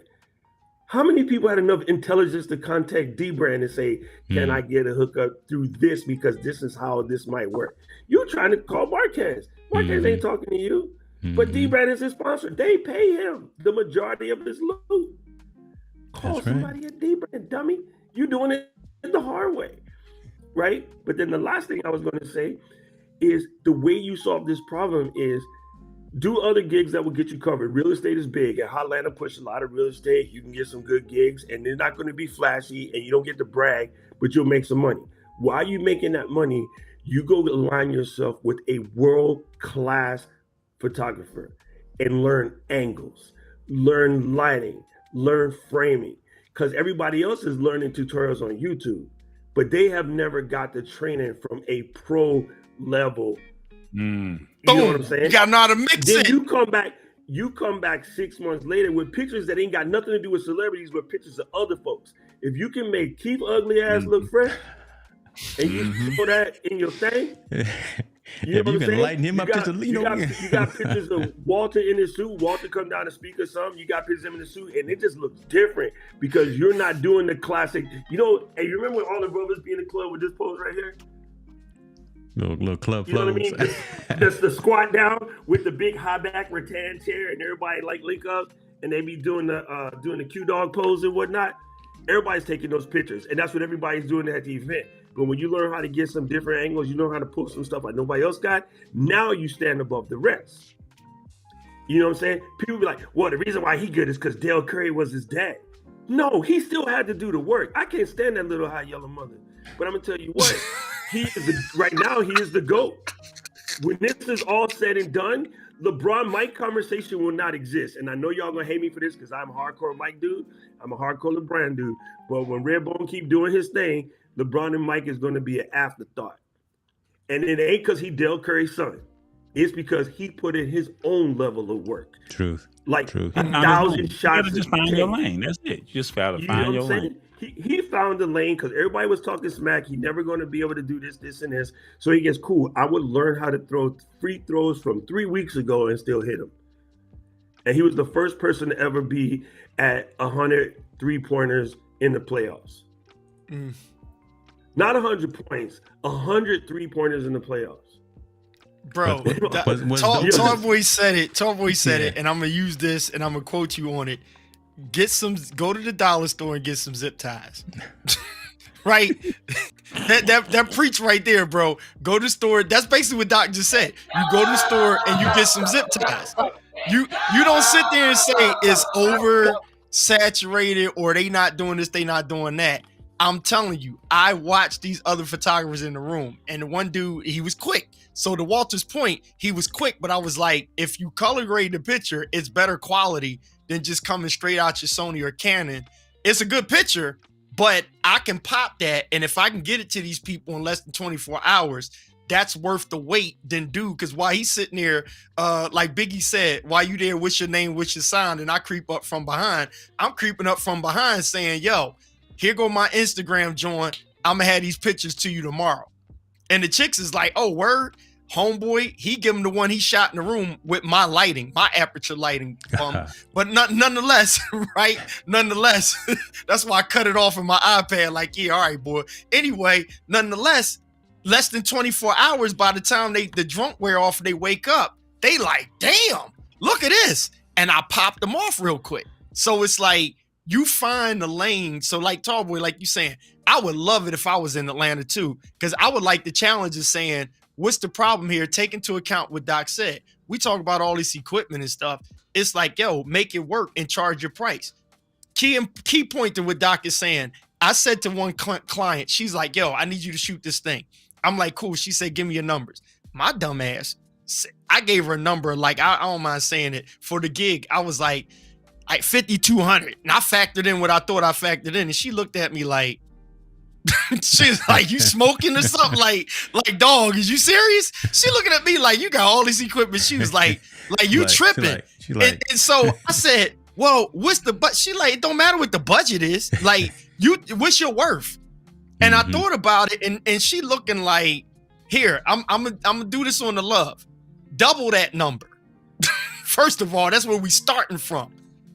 When she came back, it was over. It was over the double, and I'm sitting there like, oh, this gig just paid for my camera and the lens. But the way I was doing it, you know what I'm saying? I done spent all that, and I ain't get my money back. And this is like, no, know your worth. Yeah. You know what I'm saying? And put your actions where your mouth is on. Ooh, look at my microphone. Make charge for that. Like, go in. Get it. Tallboy, you sold me on the interview. If you ask me to come down there and work and film, I'm riding. I'm in creative zone. Like, yo, we got the best team out here. I go to CES with y'all. We gonna have the best footage if I'm on your team. But just straight up, you already sold me on that. So don't shortchange yourself. Year 2? Tell them year 2 CES. Year 2. Because I met you year 1. Right. I seen Doc Rock earlier getting ready, and I'm just like, this Negro is going to sit there with DJI mics, an Osmo, and that live stream going to be the bomb. I ain't seeing with none of the big dope gear in his room. He mobile, and I was like, he gonna rock it. Doc Rock just gonna rock it because that's what we do. So is he worth less because he's not using? I brought to this event? Huh? What you got? No, you know what the only thing I brought to this event with Sony on it? The only thing I brought to this event with a Sony on it is right here. Crazy. This is it. Crazy. These headphones. I brought Osmo Pocket 3. And I bought my little Osbot 2. Osbot. And I'm going to shoot Osbot Air, Tell Air. I'm going to shoot the living out of this event because TI, this is a TI event. These joints got to get out expeditiously. Yeah. Yeah. You know what I'm saying? Now, here's another thing that I know a whole bunch of the people that be watching YouTube ain't hip to. When you go to do your event, Keith, are you shooting in RAW? I probably would not. Me, like me on a fast pace, maybe not. If I'm doing it and I'm sitting down for interviews, I'm thinking raw. I've never done it, so off the top of my head, just pulling photos, right? Oh, right? For photos? Yeah. I'm shooting raw and JPEG when I'm out at an event. I use the here's double. What nobody does. Here's what nobody does. Take the this is why the Fuji kicks ass. I take the JPEG and I set it up for film. The RAW is RAW. RAW do whatever you want. When you show somebody one of these JPEGs off the back of this joint with that old school film look, yo, they lose their mind because everybody else at the event is got their Sony, their Canon, and Nikon, whatever, and they're shooting with the standard digital high quality look. When they see mine, like, yo, that hit different. Why? Because it's set for like, you know, Kodachrome Portrait 800 or Agfa or old school, Ilford that OG 5. look. Like I even set it for Ilford 5, right? And then, you know, when they go back and they look at it, they be like, yo, this is bug, son. Like, what is that? And I'm like, yeah, because this is a digital film camera, right? So when I pull off that look, right here, this is gonna be hard to see maybe, but where you at? Look, when I pull off that look, you're not getting that from your camera. Yeah, that's right? hot. That's India looking like she on an old school classic negative, right? And then they like, oh, I like those. So what you do is you go to the event and you show them the JPEGs that you set up a profile that looks more like a film camera. And you can even do that in your Sony. It's just more work, but you can go in there and put those recipes in. Your raw files is still raw. So you can go do all your little Lightroom joint. In this joint, and actually even in the Sonys, if you know what you're doing, you can take whatever your basic profile is for this particular arena, right? So you got the James Hicks of Memorial Arena. Sorry, James. Push him out from my boy Jimmy, right? And then you've taken some shots you've already edited in the Lightroom. You know what they look like. Set that as a LUT. Load that LUT into your camera. Set your JPEG so they look like your basic level of what you finna do in Lightroom. You show those to the people live. You up those to your Instagram because you're tethered with the wireless that, the Imagine Edge app, right? Not only you putting out stuff, everybody else's photos look like their camera look. They haven't touched it. You already touched it because your JPEG is pre-processed. Then you go back and do your RAWs and you send the client the beauty stuff. But nobody talk about all that because they busy listening to Peter McKenna and all these other fools. And I'm sorry, I've been in the game too damn long to be doing shit the hard way. And ain't nobody ever told you what I just told you right now, but I just told you to look. Even if you're shooting in the A7, set your JPEGs to a better looking profile, even if it's a custom, and you twirl it how you want. Make the yellow pop for no reason, but you're giving them something that looks different than what all the other 80 people running around doing. My goodness. We just hold on. Let's let that marinate for a minute, because that was a whole vibe right there. Atmos. Sorry, you put your Atmos on the top because nobody else is going to spend the $900. You put in a LUT that already makes the video look good before you touch it, and whenever you present them with I want to see, because how people be like, well, let me see what that looks like. Let me see that. Them from the monitor. Never show them the flip screen. Show it from the monitor with the LUT already applied, already looking sexy. And they be like, yo, there's 80 people in here shooting the same shit as you. Why yo look good? Because I'm black. Step off. Another one. Set yourself up, bro. Set yourself up. Set your monitor to black and white and never let them see the colors until you're done. Because they know everybody else is afraid. There it is. Everybody else is afraid. There it is. That's one of the. And show them nothing but Ken Burns black and white. That's a trick. And then they be like, well, is it in color? You'll see the color later. You said you want to see what the video look like. This is the content. The color is going to require me to go back and do some work. This is your preview. You just became memorable, son. You're just different. Everybody else is chasing this. Everybody was chasing the same girl. I talked to her friend. In the dark is similar, bro. I'm telling you. Everybody was chasing the same girl. James, insert something like you would say. I like this because, like what Doc is saying there, I actually have number 3 setting on my cameras. I put it in black and white, right? Yeah.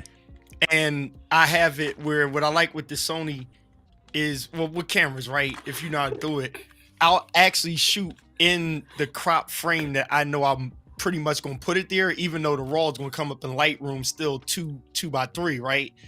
I normally will have them set where I already want them, and I'll shoot in black and white just for the eye image of it, because I'm looking at the color as I see it.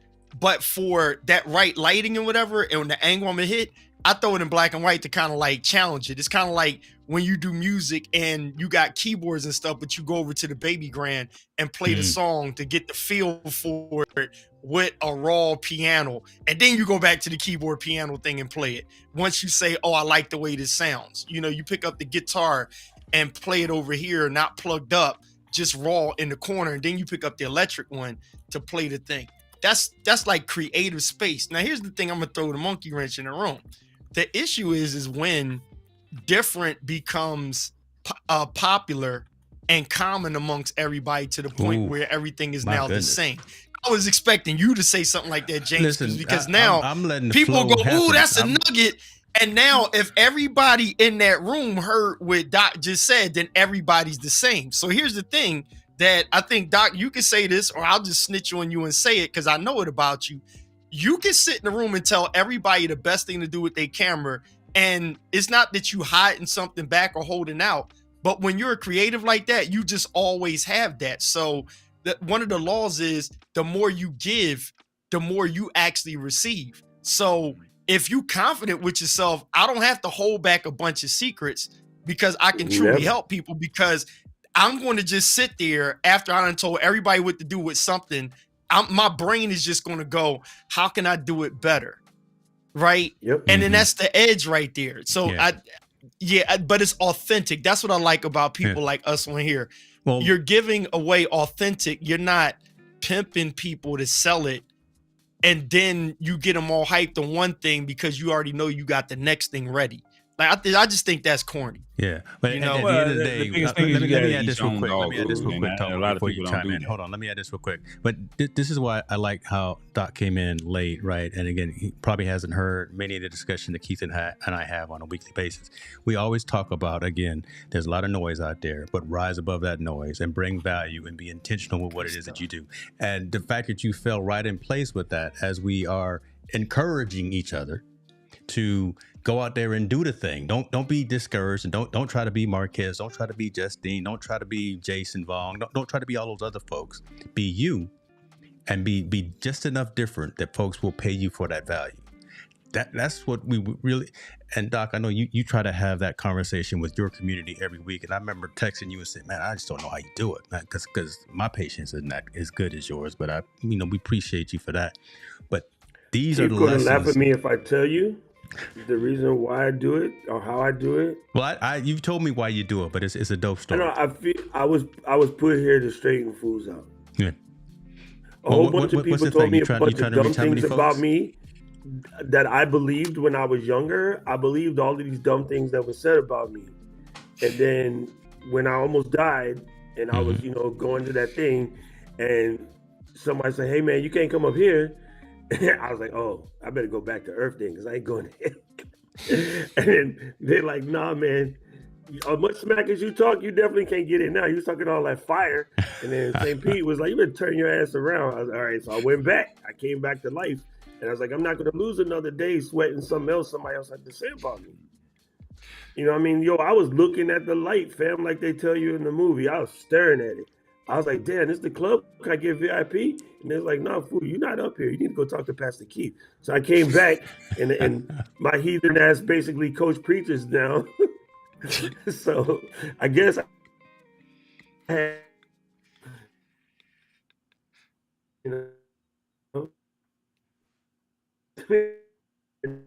but that's Tom boy, look at gorgeous.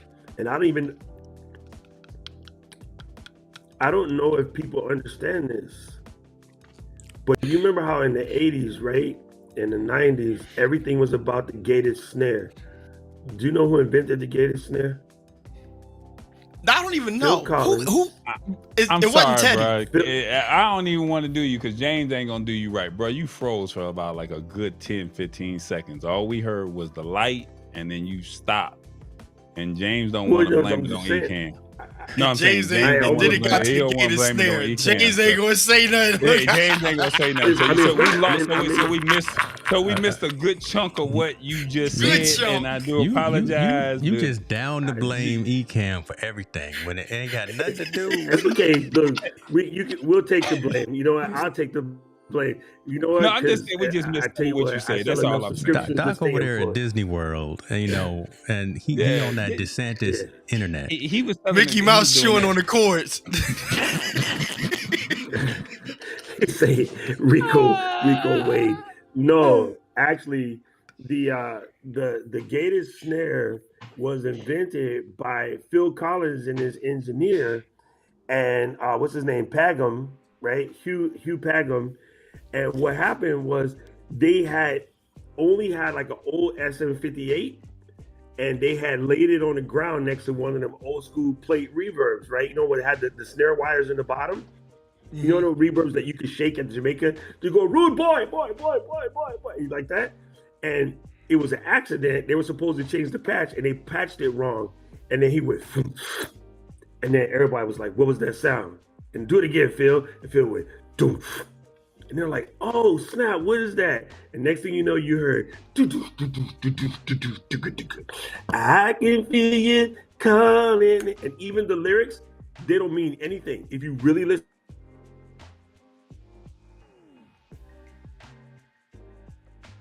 I'm listening. 4, 3. I'm 2, listening.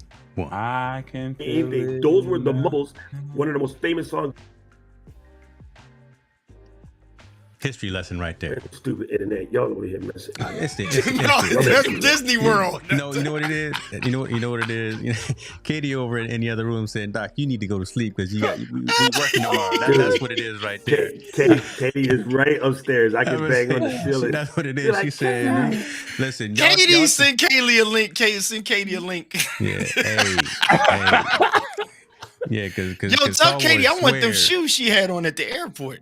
Those shoes is banging. They're fire. Banging. They're fire. Listen, y'all go check out my man Doc. It's crazy he got though. his Like stuff. some of the dopest stuff happened while the people was not trying to be perfect.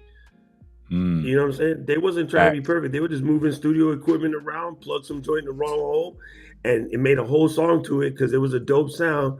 And they released it. They didn't even intend to release it. It was stuck on by a filler by accident, and it ended up being one of the most dopest songs in history. Yeah, you know what I'm saying? So people just chasing the wrong stuff, bro. Yeah, it is, man. Listen, man. We gonna bring. I'm glad I this seen Doc and Tall Boy. Y'all made my night, man. This right you here. Surprised This was these dope. two guys. Y'all made my night, man. This was right here. This was a pandemic 5-hour stream right here, Lord. I gotta check my wife, make sure that I'm not in trouble. Because you busted, son. Hey, you guys coming to NAB?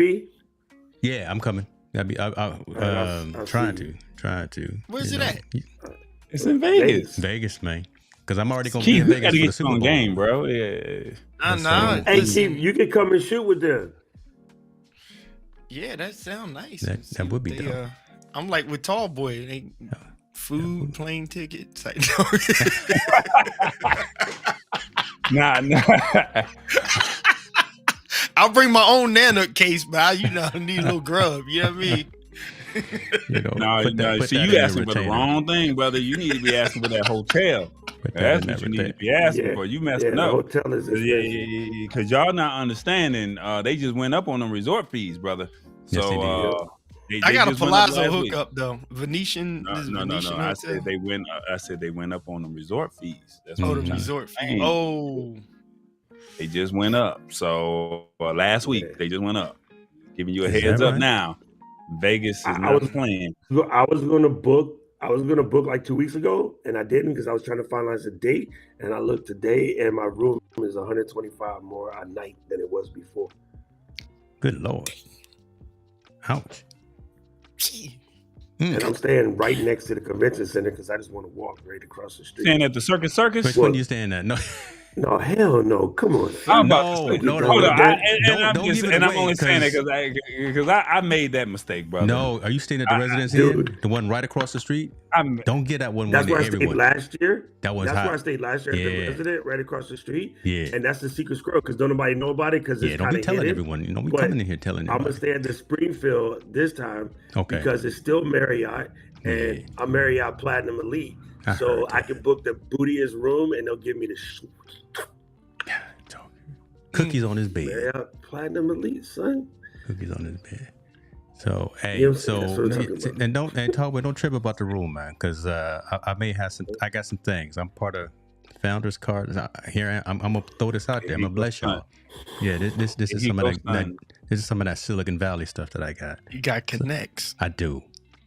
So we gonna be staying at the right place from now on. It's not gonna be none of that old school stuff. So I got some connection. I think I'm gonna stay at Aria, to be honest with you. It used to be Comfort Inn, then they turned it into the Red Roof Inn, and then now I don't know what the hell it is now. So unfortunately, we can't get in on them budget hotels no more. No, we listen. It's called next the year gonna be my Don't Sleep 13th. It's gonna be your 14th year. So we doing it right. We doing it. We bringing Doc. We bringing KP. Ask Rocky Nash for the hookup, James.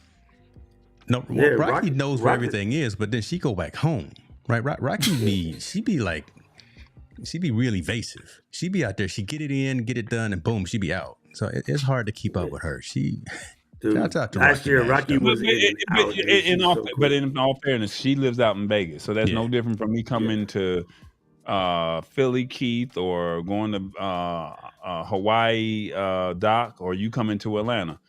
Hey, like y'all on vacation. Y'all out here to come do whatever y'all came to do. True that. I'm going home. Because if I came to Philly, you're going to be like, hey, man, this is the place you need to go. I'm going to give you all the spots. If I get a free moment, I'm going to pull up on you. But outside of that, you go do you, because I already know all the spots.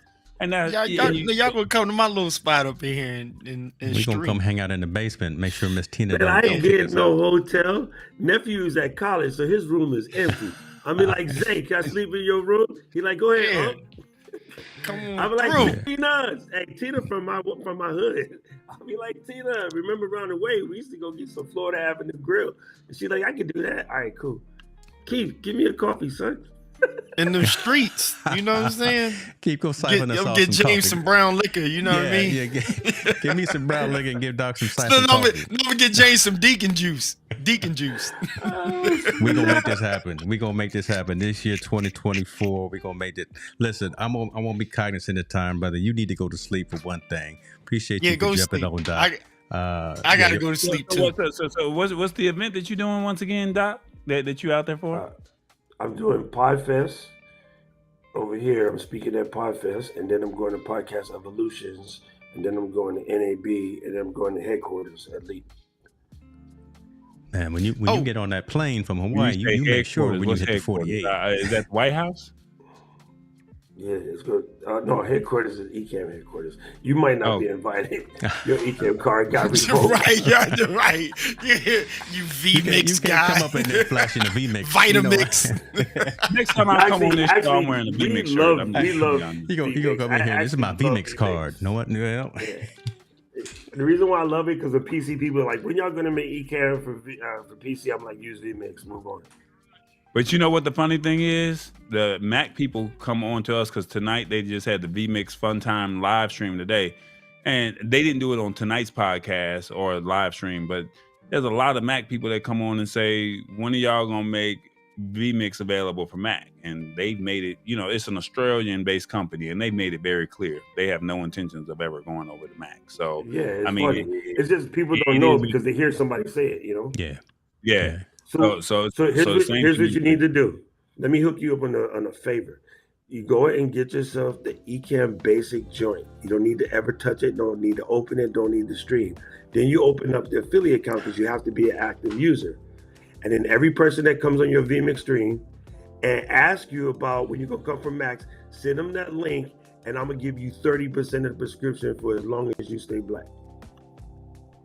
If you sell 50 of them, I'm going to change it to 40% of the prescription as long as you stay black. I'm talking about you can make 10, 15 grand a year, and never mind them stupid ass events that don't want to pay you. That Ecamm money is so Walter, to answer your question, they're going to be at NAB. They only come to America once a year, maybe twice a year, but they only do like the big events where they're looking for. VMix is considered the industry standard, so the people who are actually spending the money for the conferences and the seminars that are running AV, that's what they come. That's why they come to America. So that's why they're not going to be here, and they don't have. It's just an Australian-based company. I think it's a small team, so that's the reason why they don't come to these smaller events. No knock to them. It's just they don't have the budget to just say I'm flying back and forth to America for these different events. So maybe, it's they got to spend a lot of money to get here, and then they got to pay for hotels. And then, unfortunately, I think the last 2 years that they've been at NAB, their stuff gets stolen. So I mean, you got to go through all of that stuff, So I mean, VMix ain't, They and if you watch their streams and you know that it's the VMix company, you know that they come in with the gear. Some stuff is just gonna be missing. That could be a whole nother 2 hours right there. Yeah, I love it. That could be a whole nother 2 hours right there. They need to hire Pelzer security. Hey, Pelzer, they need Walter and Tina for that. You know what I mean? Because now that I know KP got some things with him when he be out there on his bike and putting his camera down. Now that we know about that. Yeah, KP said he said, I wish you would. Yeah, I wish. I wish you would. Hey, hold on. I have stuff rigged up. It might look like a loose camera, but it's not loose. It got consequences. What Eddie Murphy say? He said anybody else says he said be some consequences and repercussions up in this joint. Like that's it right there. Don't let him. See, y'all over talking about Apple AirT. Victor, see, y'all sleeping. I know y'all want to Apple AirTag everything, but y'all sleeping on this company called Tracky, man. TRACKI. Y'all sleeping doing on pictures, man. We've been streaming for 4 hours. Y'all sleeping on Tracky. That I just was where I was at. Threw the Tracky in the bag. I knew exactly where I needed to be. Yes, when I knew where it's real-time GPS. You gotta wait for somebody with an iPhone to use the AirTag. Now it is a $19.95 subscription, but I mean a month. But I mean you only gonna use it when you go out the country or go out of town, right? Mm-hmm. So throw that Tracky in the bag. You good, and you get that real-time GPS. It was I was in Portugal 2 years ago. There he go again. Now he in Portugal. Well, I love Portugal. Dropping it. Let me tell you to play. If you ever want to get to Europe, fly, tap Portugal. Best deals out there. You can get a one-way out of New York for $250 if you want a backpack, maybe $325 if you want to check a bag. That's one way. So you're really getting a trip for about $700 one way out of New York. Once you get to once you get to Portugal, then you can go all over Europe on another airline, and you there. You just got to get over there. That's it. And Portugal is one of the cheapest places that you can get to. Stay there for one night, and then when it's time for you to come back, make sure you're back at home base the night before or the day before. So then that way, if anything happened, your flight don't get canceled. Period. But Portugal is a beautiful place. That's a gem drop. It's gem drop. Okay. Hey, you know what you say? Everybody providing value. So if you want to do that travel game, just get to New York or Boston, go check out Tap Portugal, see what they got as far as pricing, and if you definitely travel during shoulder season, you'll be good to go. Man, all these pictures don't have no affiliate codes, right? You ain't got no affiliate links. Yeah. I'm gonna get this affiliate thing right. Yeah, you get on this affiliate game because that ECAM money is the truth. KP, take us home. Oh no. Yeah, huh? Oh no. This dude, he coded out. This dude coded out. You asked the Baptist preacher to take us home. I asked him for the benediction. We ain't gonna be long. We ain't gonna be long. Cut that off because I don't want this to get demonetized. Last time I played something, we got demonetized. So you didn't get demonetized off of that. I know you didn't get demonetized off of that. All right, he out. So he said Keith out. Oh my God, he out. So tall boy, go ahead. No, I want you to be brief though because you can be verbose, and then we're gonna let Doc. I'm not gonna do this with you. So tell everybody your link real quick. It's called Conscious Conversations. We just came out to hang out. Hold on. You can't take our name. We got this trademark. I do have it trademarked. You're not gonna let me say what I needed to say? Go ahead. Black folks. It's called Conscious Conversations. We came to have a real conversation with you where we kept it real with you. James and Keith decided to bring some brothers on that was just gonna keep it real with you. You can follow me at I Am Tall Boy. Or you can check me out live on Wednesdays at the Lab Tech Show. I'm done. 8 p.m. Make me nervous. Why? You don't trust me, brother? I do. Doc, man, listen, you know how we feel about you, brother. You know that. So we giving you these flowers, brother. You know how we feel about you. Appreciate you for chiming in, bringing some value and talking some things. See, I put the link up to the merch store. What else you got jumping off, man? I see you doing some podcasts too with some family. So what else is going on, man? Man, really just, if you need to get your mind right, just come check out my channel. Because I just try to take away the fear the stop, the perfection, all of that stuff that we was told we ain't good enough, I'm gonna let you know you more than enough. Let's just go. And I'm with you, and Keith, intent and purpose. That's my motto. You got the focus, I got the intent and purpose. It's on. Just make stuff. Just make stuff. That whatever it is, that shortcut that you're looking for, that's the work you're supposed to do. Do that. Stop looking for the shortcut. My goodness, I got nothing else to say. But I tell you what. Keith never kick your ass. He never kick your ass. Hey, Doc, take a screen grab of that Love you, tall boy. I'll see you in Atlanta soon. You ain't no good, bro. You ain't no good. I ain't messing with you. I'm wearing my B-Mix shirt next time, bro. That's it. It's all good. Y'all be good, man. Appreciate y'all. Peace, y'all. That's good.